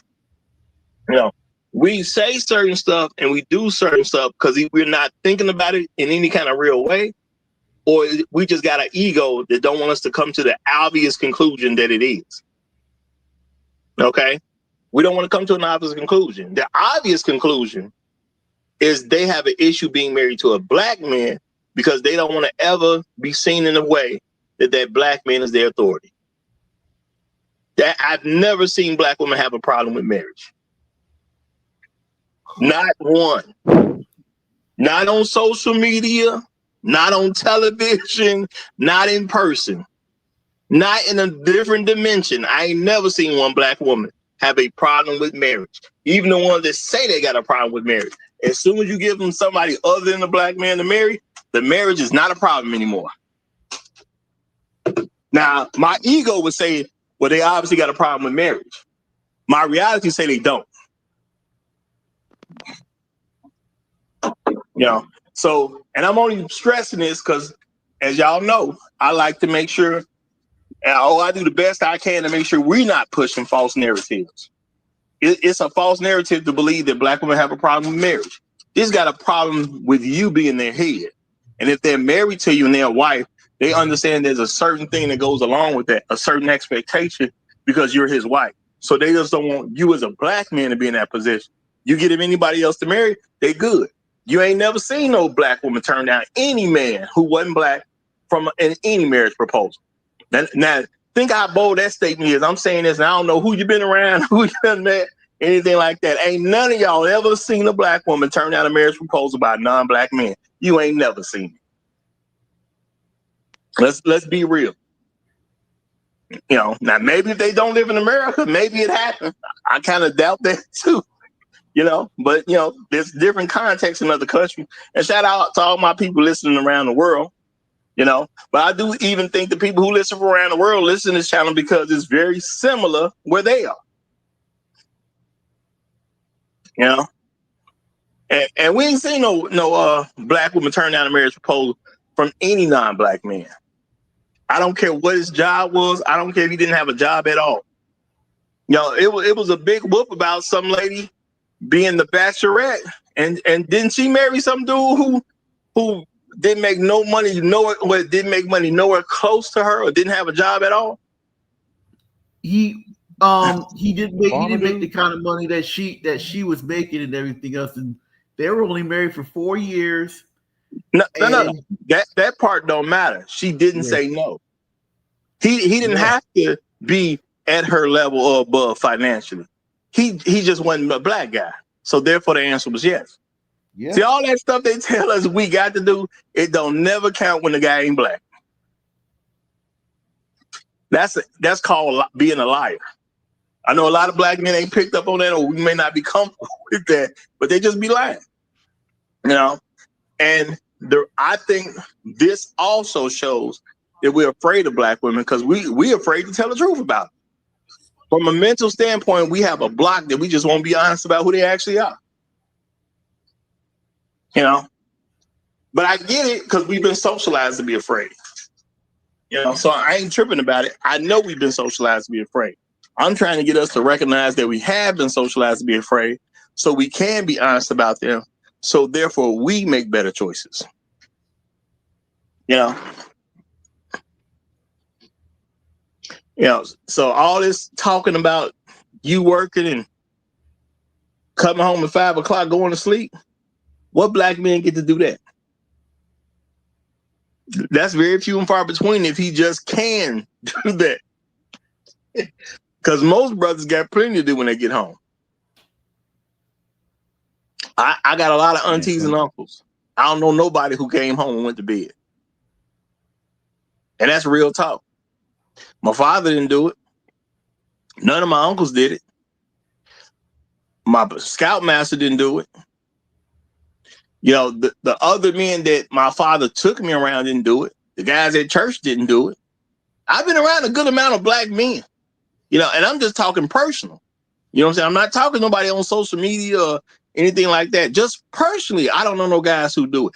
I ain't had no friend who grew up, became a man, and been able to do it. I have no friends or associates that I'm aware of that are black and they can go home and go sleep. Not one. So that's why I say this whole thing about arguing against a narrative is silly. And we got to stop arguing narrative and start making women deal with the truth. And I'm going to say this where that guy didn't use an opportunity to make his woman deal with the truth. Because she came at him with this crazy argument that ain't even real in the black community. And, you know, just didn't deal with it. Now, shout out to Maggie Thompson under the veil. She says, now I know what I've been missing notification. YouTube unsubscribe me from the Roger Report. Greetings, Roger, panel, mods, and chat. Well, Maggie Thompson under the veil. It wasn't that. The channel that I was on no longer exists. YouTube don't like me. Okay. This is the 5th channel run, I believe, that I'm doing. So new channel. I'm shocked that you got notifications regularly. I'm just gonna tell y'all the truth. I'm be on Monday through Friday, 9 a.m. Chicago time. And I technically have to do that because if I don't do it that way, you ain't getting no notifications. So I just make it where no one has to depend on the notification. We just gonna do it Monday through Fridays, 9 a.m. Now, if you get a notification for some other time, then, you know, peace to everybody who get it. You know, shout out to you for getting it and checking it out. But I got to do something Monday through Friday, 9 a.m. Because if I don't do it at the same time, ain't too many notifications getting out there. So, you know, shout out to you for actually receiving some. But yeah, I done had plenty of people tell me they don't get notifications. That's why, why ain't been getting no notification? Hey, I come on at the same time. What you need a notification for? You know, that's what I hit people with. I have to be that way. But of course, nothing against you, Maggie. I'm actually glad you get them. You know, I don't know if that's a little bit of white privilege or what that you actually get steady notifications.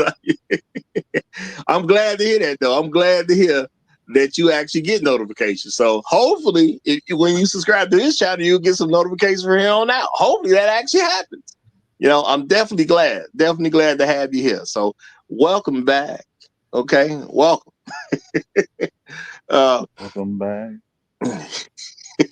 But yeah, when it comes down to this stuff, you know, I do think black men have a certain responsibility. And I'm saying it this way, y'all. We have a certain responsibility as leaders of the community to slap down fake arguments. Because if we let people present fake arguments, you really can't advance nothing. And then you waste so much time on a fake argument, we never actually get to anything real. There is no black man making his wife go to work, and then she get off work and she come home, and then she got to take care of the children and the household. Let's keep that real, okay?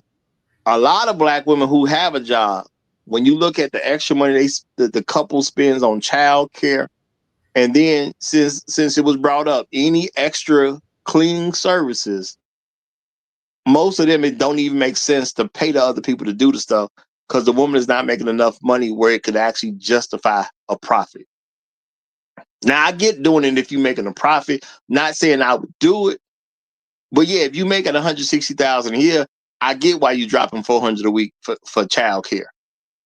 Yeah, I hear the women talk about how much this stuff is because you can always count on a black woman complaining. So I keep hearing like updated stuff about how much child care is. So when I hear these numbers that people are paying, and then you look at what people are making per year, a lot of women can't justify paying child support. I mean, well, child care. They can't justify it, you know, because they paying X amount of dollars per week.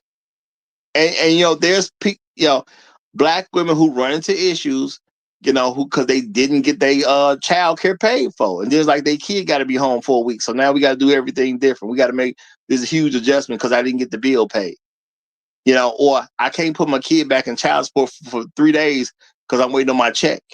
Once I get my check, I can go up there and pay the bill, but I owe them some money. So they don't take kids unless you got them already prepaid for, which I'm not tripping about because folks is running the business. You know, you're not running the charity, so I get it. But I keep hearing updates about this child care cost. Stuff sounds pretty expensive to me. I'm just going to keep it real. It sounds so expensive that I don't understand why my wife would be working a job and we're paying for this stuff. You know, Because they don't want to be mothers. They want to outsource everything. All their duty has to be outsourced. They have to pay somebody else to do what they're supposed to do. If my wife's supposed to clean the house and she doesn't clean the house, and somebody has to get paid to clean the house, she's paying for it. I ain't paying for it. Nah, I'm not paying someone to do your job for you. Sorry, man. you know what? That's an interesting way to go with it, which I totally can understand and accept. If you're not going to clean the house, then you pay the person who has to come clean the house. Makes sense. You know, it makes sense. And then there's this other thing about if the woman does get into a marriage and she's in this quote unquote breadwinner position, she still don't want to pay for the stuff. You know, like the women would earn some money, but still don't want to pay the money. Why you get the money if you don't want to spend the money on stuff that needs to be done? You know, I understand spending money on stuff that you want. I ain't gonna say I don't spend money on stuff that I want, but I did understand since I've had my first job back in the day, fast food, that one of the main reasons you get a job is so you can take care of stuff you need. Stuff that you want can come, but you do it to take care of stuff you need. Now, I ain't come from no rich family, so yeah, I went got a job so I could have some extra stuff. But I was still a child at that particular point, so everything extra, you know. But once I became adult, money shifted to I got to pay for stuff I need. The stuff I want is just about can I save up and get it. That's real talk. Because I like some nice stuff. I ain't saying it's got to be super expensive, but I don't like super cheap. No. So I'm not going to front like other people do and say, I just got it like that. No, I used to have to work and save money to buy a particular item. That's how it was for me. I got to work, I save up this bread. When I can finally afford it, then I go get the item that I wanted. Why? Because it was a more expensive item. You know, I didn't see it before. I didn't get my first pair of Jordans until I was 35. I've been wanting Jordans since I was in fifth grade, I think. When it mattered to me, I was in fifth grade when I really wanted some. Well, that's the earliest I can remember really, really wanting some Jordans. But I ain't getting them until I was 35. Just is what it is. You know, even when I had a job in high school, I just I wasn't jabbing with that price. But of course, I was working for minimum wage, which when I started was only $4.25 an hour. So, you know, I can't use all them hours on a pair of Jordans. That was gonna be too much of my check. So, you know, yeah, I wasn't rocking with it like that. But That's why they all I giving you know that is, reparations check, Roger. well, if I get my Well, actually, reparations, I no, can they should be afford giving you the reparations check so you can go buy those Jordans.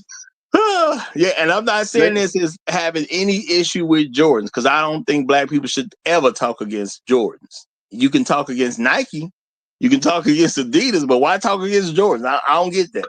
You know, at least a brother getting a check off of it. You know. But my thing is, yes, certain things can be expensive. So when you start looking at what women are making and then what you're paying for all this extra care when it comes to getting your children taken care of, how come she working?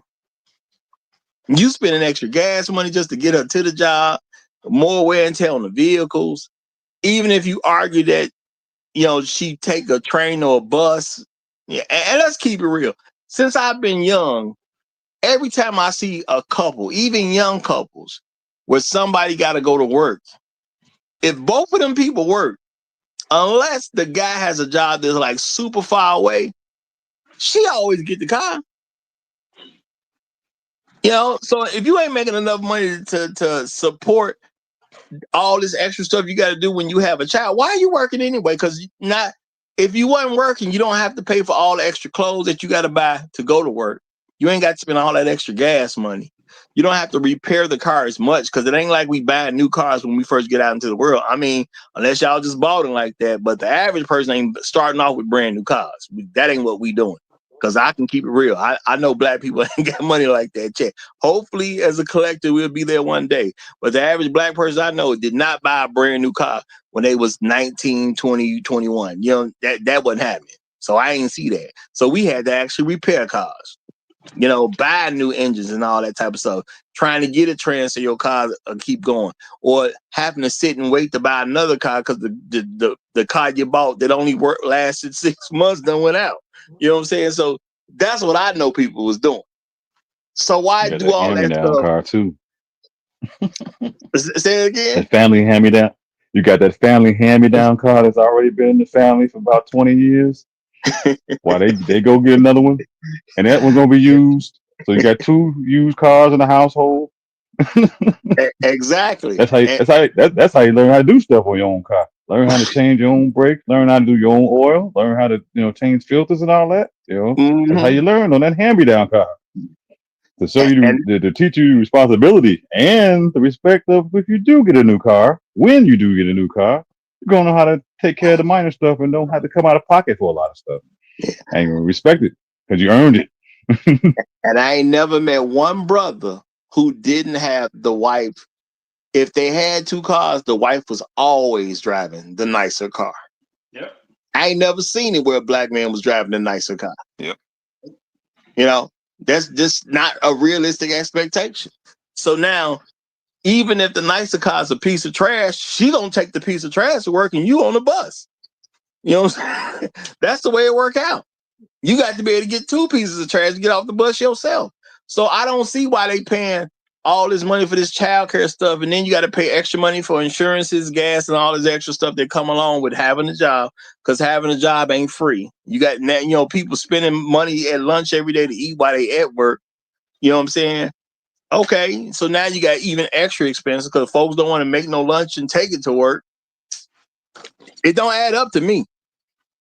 It don't add up to me. So is it really that you need this job, or do you really need to just take your behind home and take care of your own kids? Make it sound like women don't want to do that, Roger. Well, to me, that's the only safe conclusion you can come to. And by the way, the kids when they're small are actually fun. They're fun to hang around with. They come up with like creative things for you to do, and that you wouldn't consider as an adult. Plus, they ask you all kinds of questions, and up until a certain point, you're the smartest person in the world. You're the smartest person they know. You know the answer to everything. You can even give them the wrong answer; they still don't believe you.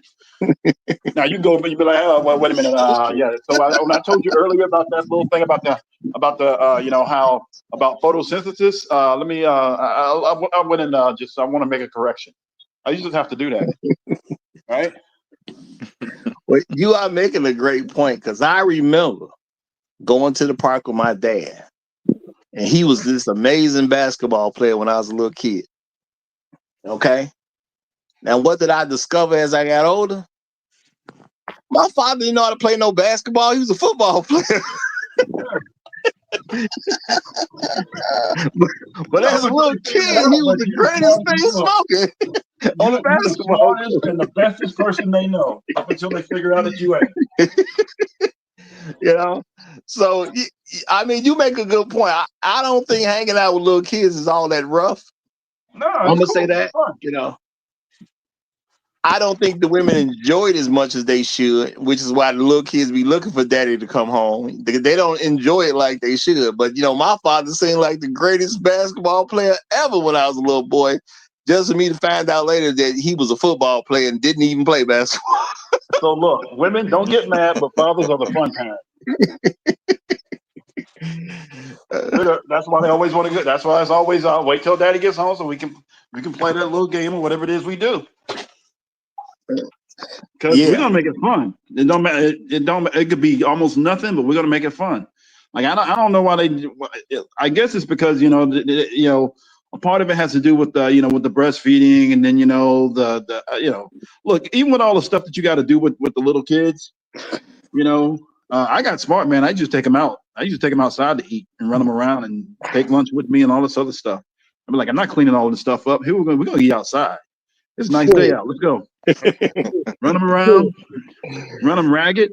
They come back tired. Kid, these boys don't breastfeed no more. It's called Similac and Infamil, brother. Similac. I don't know what they're doing, but I don't know. I just when I was small, I used to do all kinds of fun stuff with them, and that was actually one of the best times, honestly. Oh yeah, I miss them days. That's when it was That's the coolest time with them. Yeah, they always claim that's the most hellacious time. Well, shit, if you quit playing woe is me, self-absorbed, you worried about postpartum, and just get on with the fact that you just created a life and have time to deal with it and get at your feet, life might be a lot better for you. But they want everybody to placate to them and go, woe is me to them, and everything's about a feeling. Oh my God. Did you see how disgusting that sound, Roger, just coming out of my mouth? Because of the hell. So now I will say this, Roger. There are a lot of YouTube families that you can follow. It doesn't matter the race. I try anytime I see a black family, I always follow them. But I mean, there's all races of families doing good things. So those are the ones I actually try to I subscribe so that way they can get their subscriptions up, and then I can see their videos. They're having fun. There's one family, black man, Asian woman. She's East Asian Indian. 8 kids between them. 8 kids. They're always doing cool stuff. Well, I do personally, and I've already subscribed to a couple on this channel, even though this is a newer channel. I subscribe to anytime I see a black couple. Yeah. Most of the families are all bad. black, but well, I'm not saying I wouldn't subscribe to other people, but if I see a black couple, whether they got kids or don't have kids, I just automatically subscribe. I ain't saying that. Oh, go ahead. I suspect those people are doing that, especially the men, to counter the narrative about the negative narrative about black fathers. There's one guy. He I won't say his channel, but he's really good, and he doesn't really talk about it in that way. But what he does, everything he does, it focuses on actually improving or dispelling all these negative stereotypes about black men and fatherhood. But the ones who don't do that openly, still just them doing regular stuff, just go, you know what, black men are doing what they're supposed to do as fathers. Now, if you're a woman and you didn't marry one of those types of guys and you had a baby with, with a dude, he ain't trying to do all of that stuff, well, that's on you. I don't know, you could have picked that guy, but you didn't. You went and got somebody else who didn't want to do any of that stuff with you, who don't want to make a YouTube channel with you, and don't want to show, the positive aspects of marriage and fatherhood and motherhood and family and all that other stuff. But there's plenty of them out there doing it. And I suspect one of the reasons they started doing it is to counter this narrative. Well, the black men are getting it done. I'm going to say this, and this is realistic to me. I think the reason I see black couple channels, because I don't get that many, it's just because those few black women are actually excited about their husband. The average black woman is not, therefore they don't make a channel with their husband. That's what I believe, honestly, that it is. I don't think it's anything else, because I see a ton of white couples. And I'm just saying couple because I'm talking about married folks with kids, people who don't got kids, the whole enchilada. The most suggested to me is I'm going to see a black woman who got a channel with a white man. Whether they married or going to get married in the future or something, they proud of their white man. I don't think sisters are proud of their black men, because I just get so many white men, black woman things, and I understand enough about the statistics. No, they don't even exist like that. But when it comes to social media, you would think that it's far more white men marrying black women than what's actually happening. If I just look at the social media feed and the black couple stuff, I don't really get that many, man. I think on that last channel, Heck, there's only was about 6 of them that I was subscribed to. And I subscribe to every black couple I see. Real talk. Every single one of them. But I only remember about 6 of them. Now, shout out to Landon Cook. I should have said... hold on. Okay. I don't know what... You know what? The show is... We about to have the show be over. We about to have the show be... We at the 2 hour, 59 minute mark. I'm trying to remember something I wanted to say before I ended the show. But I can't remember what it is right now. You said shout out to Atlanta Cook? No, I wasn't trying to say that because I accidentally said a name that I didn't want to say. I was trying to actually get away from that until you just... I was trying to get away from that, brother. I was trying to get away from that. You know what I'm saying? My apologies. That's all. I'm going to just say that now since you didn't say that. My apologies. But he said, who marries black women at this point? Not too much of anybody. Because the average black woman is not married. No, but the men who are marrying black women are black men. That's who's marrying black women. That is true. That is true. And I apologize if that came out clear. Hopefully it didn't really come out real clear with people really kind of... Because I messed up and I was trying to hide the fact that I messed up. That's what I was trying to do. So my bad if that's understood. I do truly apologize for that. Truly apologize for that. Now, black men and women are married at an average rate of about 30%. Only 30% of black men and women are married when you put it all together. But the men who are marrying black women are black men. Primarily. That's who's doing it. Yeah. Now, if you look at what social media is telling me, it would seem like white men are doing it because them couples I see on a regular basis. But again, I do believe that's because black women are proud they got a white man. So they're trying to show their white man off. Unfortunately, the average black woman who has a husband don't want to brag about it. She don't think it's a brag. She don't think it's social media valuable. And that's what I do believe. Because I can only think of about 6 black couples that I've subscribed to. And I don't go looking for couples. It's just when they happen to come through the feed, if they're a black couple, I subscribe. So I found a few black couples that I believe are married. I can think of 3 right now that I for sure married. Matter of fact, I can say 4 right now because I remember one couple definitely recently got married. So, shout out to those folks. But I keep getting pushed this white man, black woman thing. And I think that's just because black women are just so proud that they were a white man. They just put it up so much. Well, that and it's part of the algorithm, Roger. I don't subscribe to them folks. They just keep saying don't matter. AI is going to send you an interracial couple with a black woman and a white man. It's going to happen. I'm not saying it ain't, but I do think one of the reasons I see it so much more than I see a black couple is because at the end of the day, black women aren't proud of being with black men. As you know what I'm saying? I get that algorithm gonna do something, but I'm also say eventually it turns into a numbers game. If they ain't got no black couples, how you gonna promote them? Yeah. You know? So I think it's just at this point, I just think it's a numbers game. You know, real talk. I think it's a number game. You know, with black women are not promoting love of their black husbands. And I think a lot of them, you know, which I've heard a few black women say, they don't want to because they're worried about somebody calling them a quote unquote pick me. They're worried about people saying they're male identified. They're worried about black women having a problem with them for being supportive of their black husband, which to me is a shame. It don't make a lick of sense, but it lets me know where black women are. That even married women are quote unquote bowing down to the gynocracy because they don't even want to say they got a husband and they don't want to promote their husband. And they are so concerned about what other black women are going to think if they let it be known that they have a black husband who's the action authority in their life. To me, that's a shame. Now, I get why some older ones ain't doing it because we didn't grow up with social media. But this is a younger people game. There's a lot of younger people on social media, but they just not doing it. It just is what it ain't like. No black woman got a husband. The ones who got a black husband though, they just ain't putting them up. Just is what it is. Now I think that's rough on black. That would be rough if when you think about it on black men's ego. But I think that's just the real reason. They just don't. They ain't feeling us like that.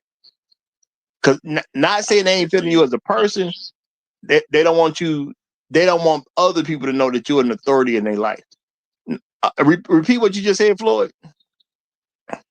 I think the younger generation, from what I gather, they see their spouses as competition.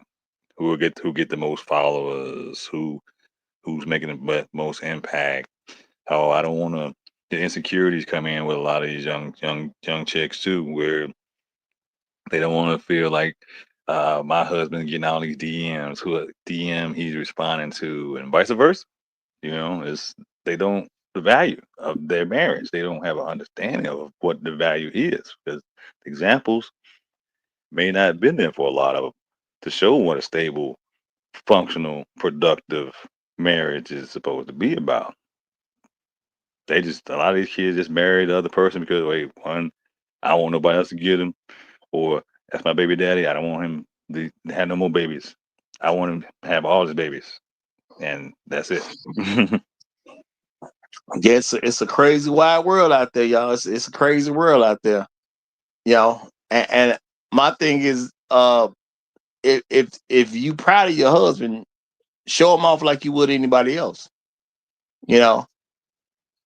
because women like to show off their spouses. I don't think men are doing that stuff. I'm just gonna keep it real. I don't think men are doing that stuff because I don't really see men do stuff like that from a general standpoint. I'm not saying no man would, but I just don't see that as a regular thing. So I think it's really about the women aren't trying to promote their man or promote that they're listening to a black man. If men are doing it, it's generally actually showcase the kids and the activities and what they're doing with their kids. The wife is involved, obviously, but there's no reason for men to really care about any of this stuff. It's more it gives you you call it documentation, right? And then on top of that, you make a little money on the side if your channel blows up. One guy, his family was doing it. They started off doing like skits. I still follow them. But that's how they started off. They got 4 kids now.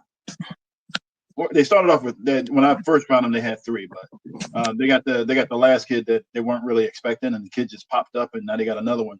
But they haven't followed them for a long time, and they were doing so well. Just started off doing basic skits to kind of showcase their kids and how hilarious they are as a family. Their whole life is sponsored. Everything is sponsored. I'm telling you, the dudes they got to be making millions of dollars. Well, I'll just say they're very comfortable, but their whole life is sponsored. And more power to them. Then more power to them. Well, I do like to see that stuff because I tell y'all I'm a very pro marriage person. That's why any black couple I see, I'm just gonna subscribe and we'll see where it go from there. Chef Mike, I got you. I'm finna I gotta put a link back up, but I got you in a moment, brother. I got you in a moment.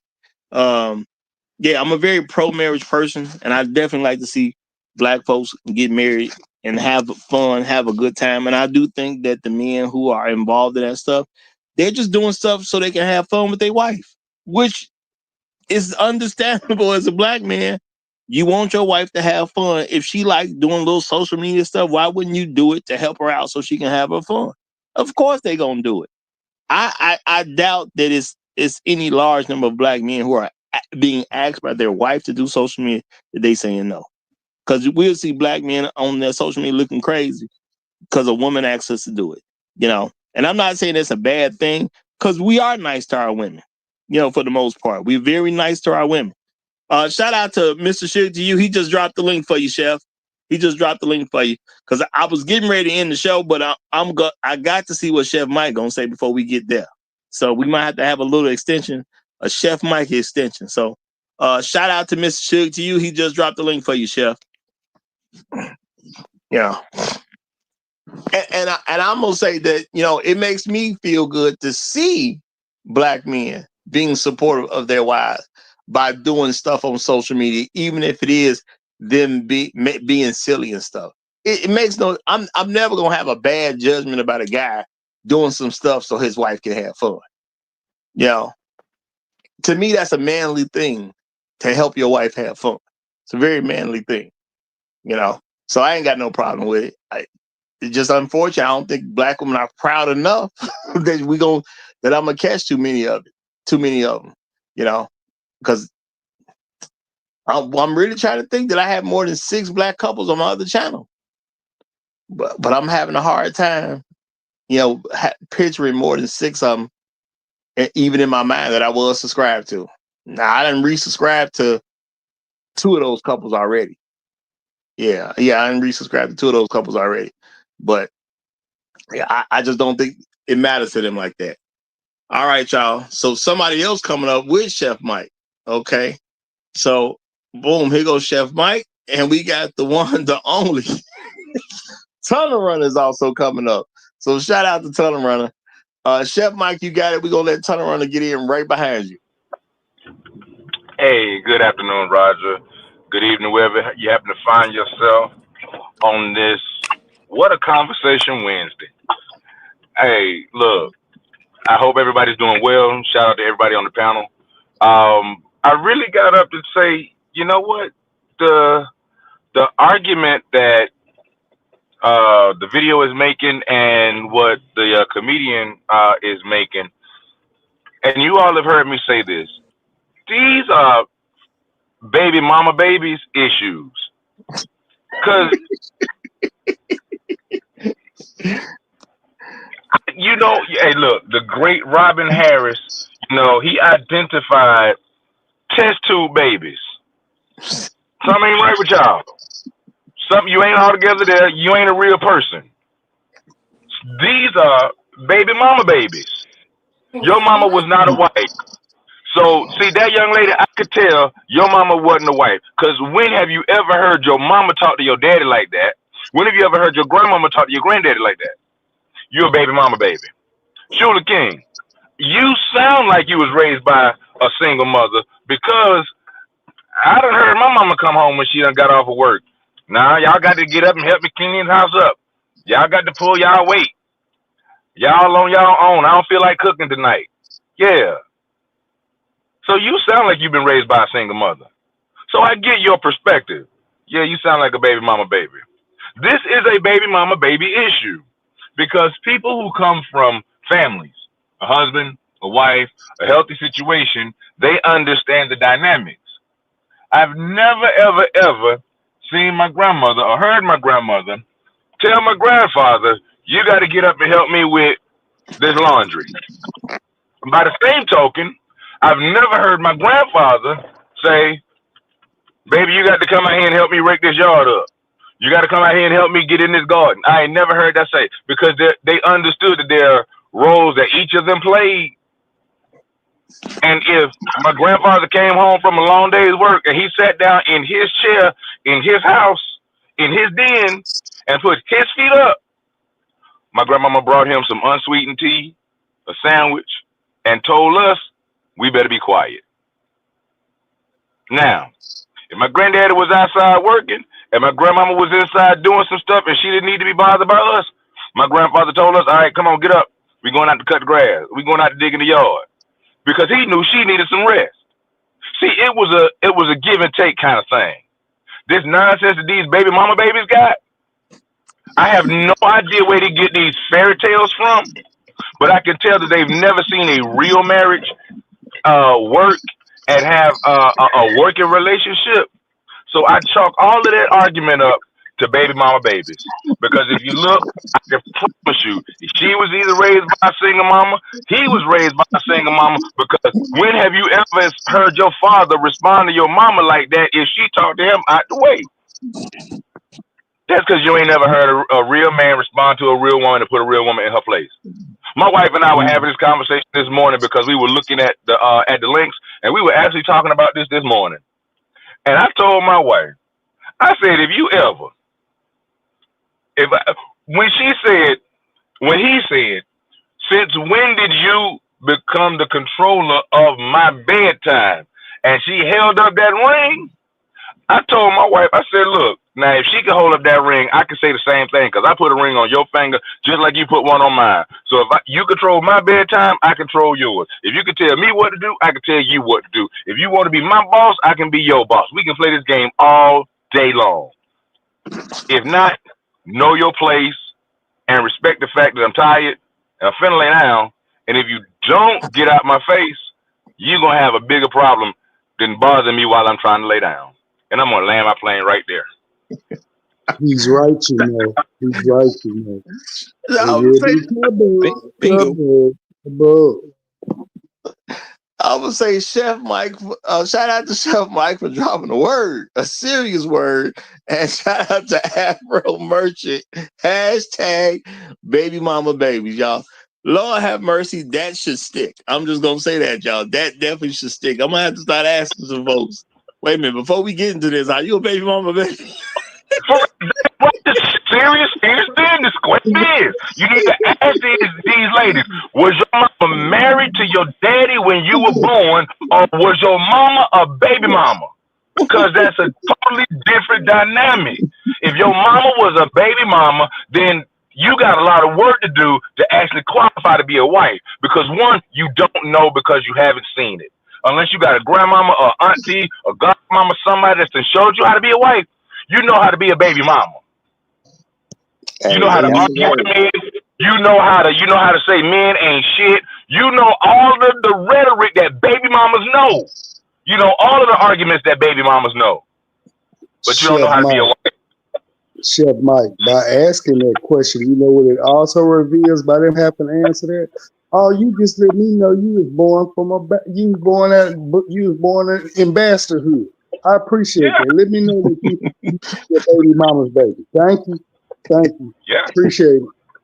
One more red flag I can identify and I can check off and I can write you off real quick. Yeah. Thank you. And I'm gonna pretty much agree with everything Chef Mike said, except that part about the unsweetened tea. I don't know about that unsweetened tea. Hey, that was my granddaddy thing. I didn't argue with it on my granddaddy thing. Wasn't finna argue with him. No. Hey man, I can respect it. You know what I'm saying? I can definitely respect your grandfather. I'm just gonna look at him with a questionable face. I'm gonna have that one eyebrow up like The Rock when he asked for that unsweetened tea. Maybe he grew up in the north because in the north they don't sweeten tea up there. Yeah, I've had But he got the best unsweetened part though, Roger. Though In the south it's automatic. Grandma gave him the best part though. That sandwich. Hey, right on, brother. Right on. Real talk. You know. But hey, it's cool, y'all. I've accidentally gotten some unsweet tea before. It just ain't the same for me. So yeah, I stay away from that. If I'm gonna drink some iced tea, I need a little sweet in it. But let me let Champ Cop for Life get in here. Go ahead, my brother. How you doing? Champ, you still on mute. What happened at Tunnel Run? Okay, yeah. Oh, my bad. Here. Okay, my bad. It was Tunnel Runner. Well, no, Tunnel Runner got knocked out. Yeah, Tunnel Runner gone. Okay. Yeah. Well, proceed, Champ Call. Proceed. Yeah. Well. Anyway, like I said, marriage is I congratulate if you're married been married for 15, 20 years, I congratulate you because you're doing something right. And for the brothers who have been married less than 5 years, less than 10 years, I know it's heartbreaking and everything else, but it is what it is. I'm gonna say here at the Roger Report Live, I got a standard. If you ain't been married for at least 10 years, you don't even count. Because that's something you signed up to do for decades. If you ain't did the first one, I don't even want to hear about it. Now, if you're a widow where somebody died so you could not necessarily achieve your 10 years, okay, cool. You know what I'm saying? I got respect for that because I don't know that you wouldn't have made it 10 years if the other person would have stayed alive. You know what I'm saying? So, but if you ain't got 10 years in, you ain't even started for real. You signed up to do something for decades. And that's why I say when it comes to advice, I get a lot of advice from married couples, family and non-family, because there's older people. If you ain't been married for 30 years, I take your stuff a little bit of a different ways. I'm gonna really look at it, really examine it, see how much sense it makes. Now, I do appreciate some of the stuff that Chef Mike say, but he ain't quite hit the 30 yet, but he definitely on his way. So shout out to him when he get to the 30 in. But he say stuff that makes so much sense. So I still rock with it anyway. But Hey, I ain't got but 3 years to go, Roger. I ain't got but 3 years to go, and I'm at that 30-year mark, player. Well, my thing, and the only reason I'm saying 30 years, because 30 years show that you really into this and y'all have been through y'all battles. Y'all had the ups and downs, because you ain't going to get 30 years in without going through some real stuff. So these are people that weathered some storms, okay, who made some decisions, who really came together to rock out like they supposed to. You're going to get that with a 30-year marriage. Because if you're asking some people who've been married 5 to 7 years, I'm not saying they can't give good advice, but have you really been through anything yet? Because y'all might still technically be in y'all honeymoon phase, where it's kind of real cool that I'm married, because we might have got married because we had some kids coming into the world. We might, when it's only like 5 years, you ain't did a whole lot when it comes to a marriage. You see what I'm saying? You might be using your first few years to really just establish yourselves as a couple, buy your first home, whatever the case is. Y'all ain't really rocked out like that. But when you 30 years in, you done been through some stuff. Real talk, which is why I believe people who've been married for long periods of time give such great advice. I've never really hear people who've been married a long time give terrible advice on the regular. Now, I've seen it on social media, but I ain't never really seen it in person. I'll say that I have, but social media is open to the public. You get crazy folks when you deal with the public. So it is what it is. So I can get why you can hear somebody say something idiotic and they've been married for a long period of time, because the public is open to everybody, and the fools out there too. You know what I'm saying? That's something I've had to accept about life. When you open yourself up to the public, you got to understand the fools are out there too. But I was trying to close the show down, but Jay Morton came up. So Jay Moore, I got to give you the mic. What's happening, my brother? What's going on, Roger? Love the new channel. You trimmed it up a little bit, gave a nice little edge up here, I see. So, yeah, I hope you're doing good. But shoot, when it comes to this stuff, like what's going on here, the first video I saw with the dude giving that response to the chick talking and stuff, I don't like listen to this kind of guy, because he's basically like a diet panderer. He likes to say certain things. He likes to be on man's side one day and the other day women's side, and pandering all this other stuff. He kind of always flipping back and forth, but usually he's always still against the man. But then the video itself, when it comes to the chick, she's the most ungrateful wife I ever seen in my God. I mean, not ever seen in my life, but goddamn it, she's one of them. Because I'm like, yo, what job is this man doing? Like, what job are you doing? Because you want to compare to him saying like, oh, I work too and I'm doing that stuff. And I'm like, look, like, I'm really asking, what type of job is he doing? Because I know you women ain't doing that like a job like usually like a man is doing. That he had to use his whole body and everything like that, and to support his whole family, doing all this other stuff like that. And you're talking like you're going through all this pain that he has to go through. I'm like, it's so ungrateful. And the fact that she's on the phone, what's it called? The fact that even when he pull out the phone, she doesn't even have the audacity to realize that she's completely wrong in what she's trying to say, and then trying to weaponize the fact that when he asked him, when he asked her, who gave you the rights over my time to sleep or something like that, whatever he said, and she said like, pull out the ring. That's what I would have been like, really? Bring up the ring, pull the ring off of her damn finger. Because I'm like, that doesn't give you any type of control or anything like that. I don't know where you get this whole idea from, and why do you think this? Because it's just like, honestly, she was just minimalizing anything that he was doing or what he is doing. And honestly, too, this is gonna be a recurring problem later on in this relationship. She's gonna keep bringing it up and keep doing this type of stuff.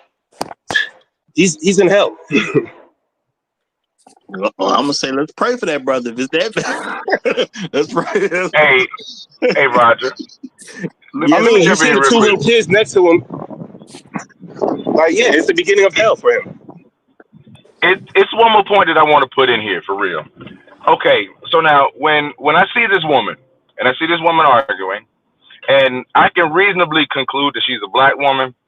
One, I can tell she ain't a Spanish woman because she didn't say anything in Spanish, and when Spanish women get mad, you gon' hear some Espanol.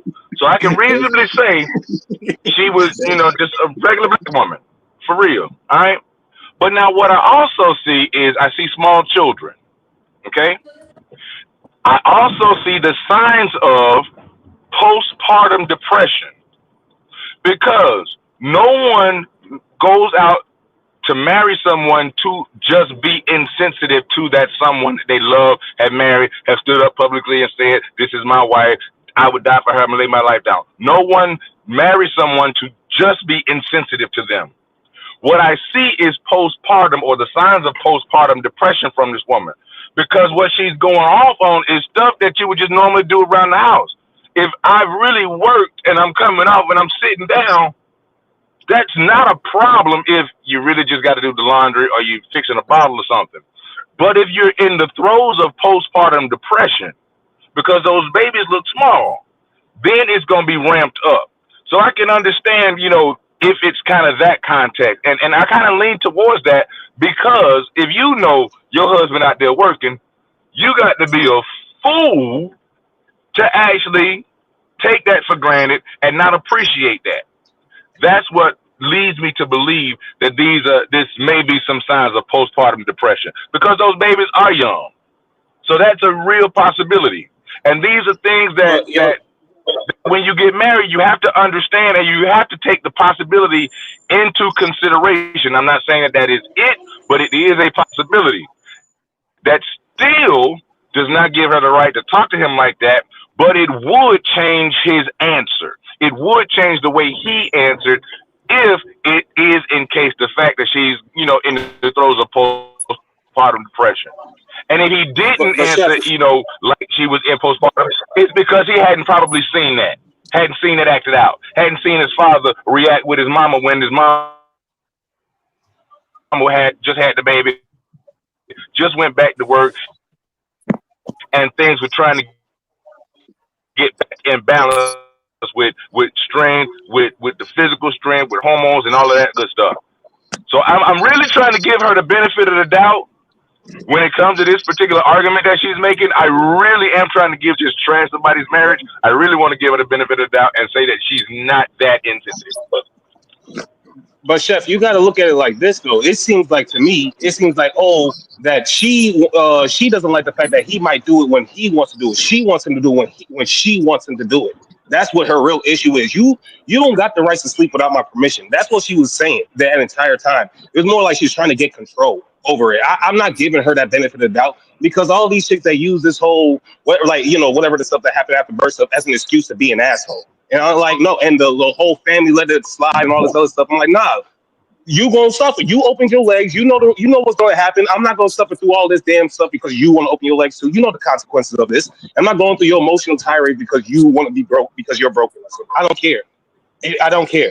And it's really like it just looks like she was just trying to control him in a nice way. She's trying to smile and giggle, doing that typical like black girl type of stuff, trying to laugh it through, trying to make it seem like she's not really being an asshole.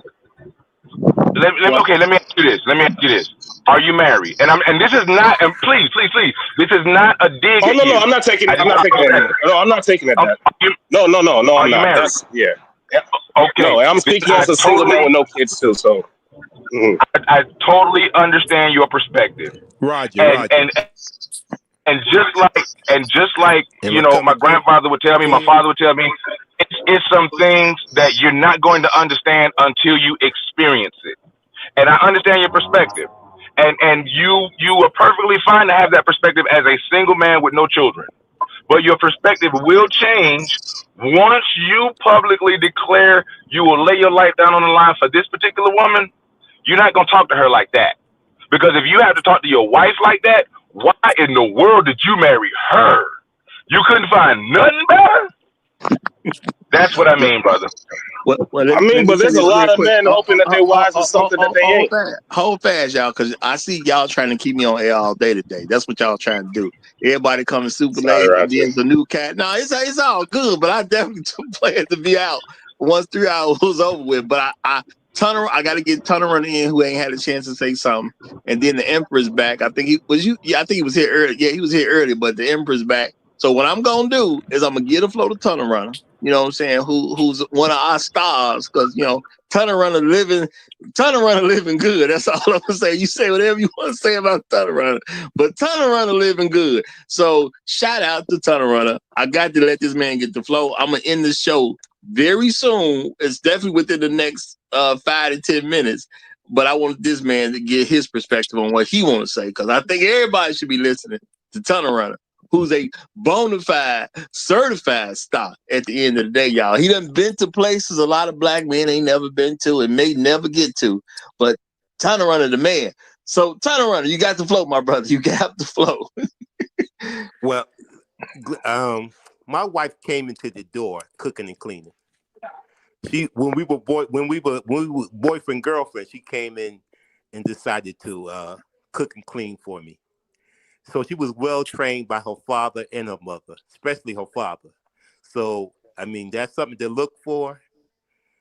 A woman coming into the door, knowing that she has certain roles, certain things to do. Even when she works, she makes sure that she cooks and cleans. That's just part of what she does for me, and I do what I'm supposed to do as a man for her. So hopefully we can all find somebody who's going to act right. Now I'm going to say shout out to Kevin 3905. He said, Roger, I don't know what you thought you were going to do at this time, but the inmates run the asylum today. Well, sometimes y'all be doing that too. Sometimes y'all be doing that. I swear, y'all be at somebody's crib talking about we gonna wait right till 3 hours is gone, then we gonna pop our heads in. Sometimes it be seeming deliberate. I ain't gonna say this is one of those times, but I'm gonna say it seemed like one of those times. But I do rock with y'all, and I love y'all. I be wanting y'all to get y'all thing out. So, Emperor, you done came on back. So let me let you get the mic since you done came on back. Anything else you wanted to say before I wrap it up? Because I'm gonna wrap it up, y'all. Y'all really trying to. Well, technically, you done forced my hand. Definitely 31 minutes longer than I was trying to do this, but it's all good. Emperor, anything you want to say before I wrap this up? To finish, si se puede. Si se puede. Si se puede. Yes, we can. Yes, we can. I think that is very well said. Okay. That is very well said. But I'm going to say, y'all, in general, the argument that was being presented, I don't think black men should respond to that argument unless we're going to tell the truth about this is not even a real argument. Real talk. This is not a real argument. This is you being upset about an idea that does not affect you, nor does it affect women you know, nor does it affect women you related to. And that's just what it is. And I don't want black men wasting so much time really dealing with an argument where you actually didn't do anything. Women gonna have to learn to accept the fact that it's okay for us to be happy and have some quality time.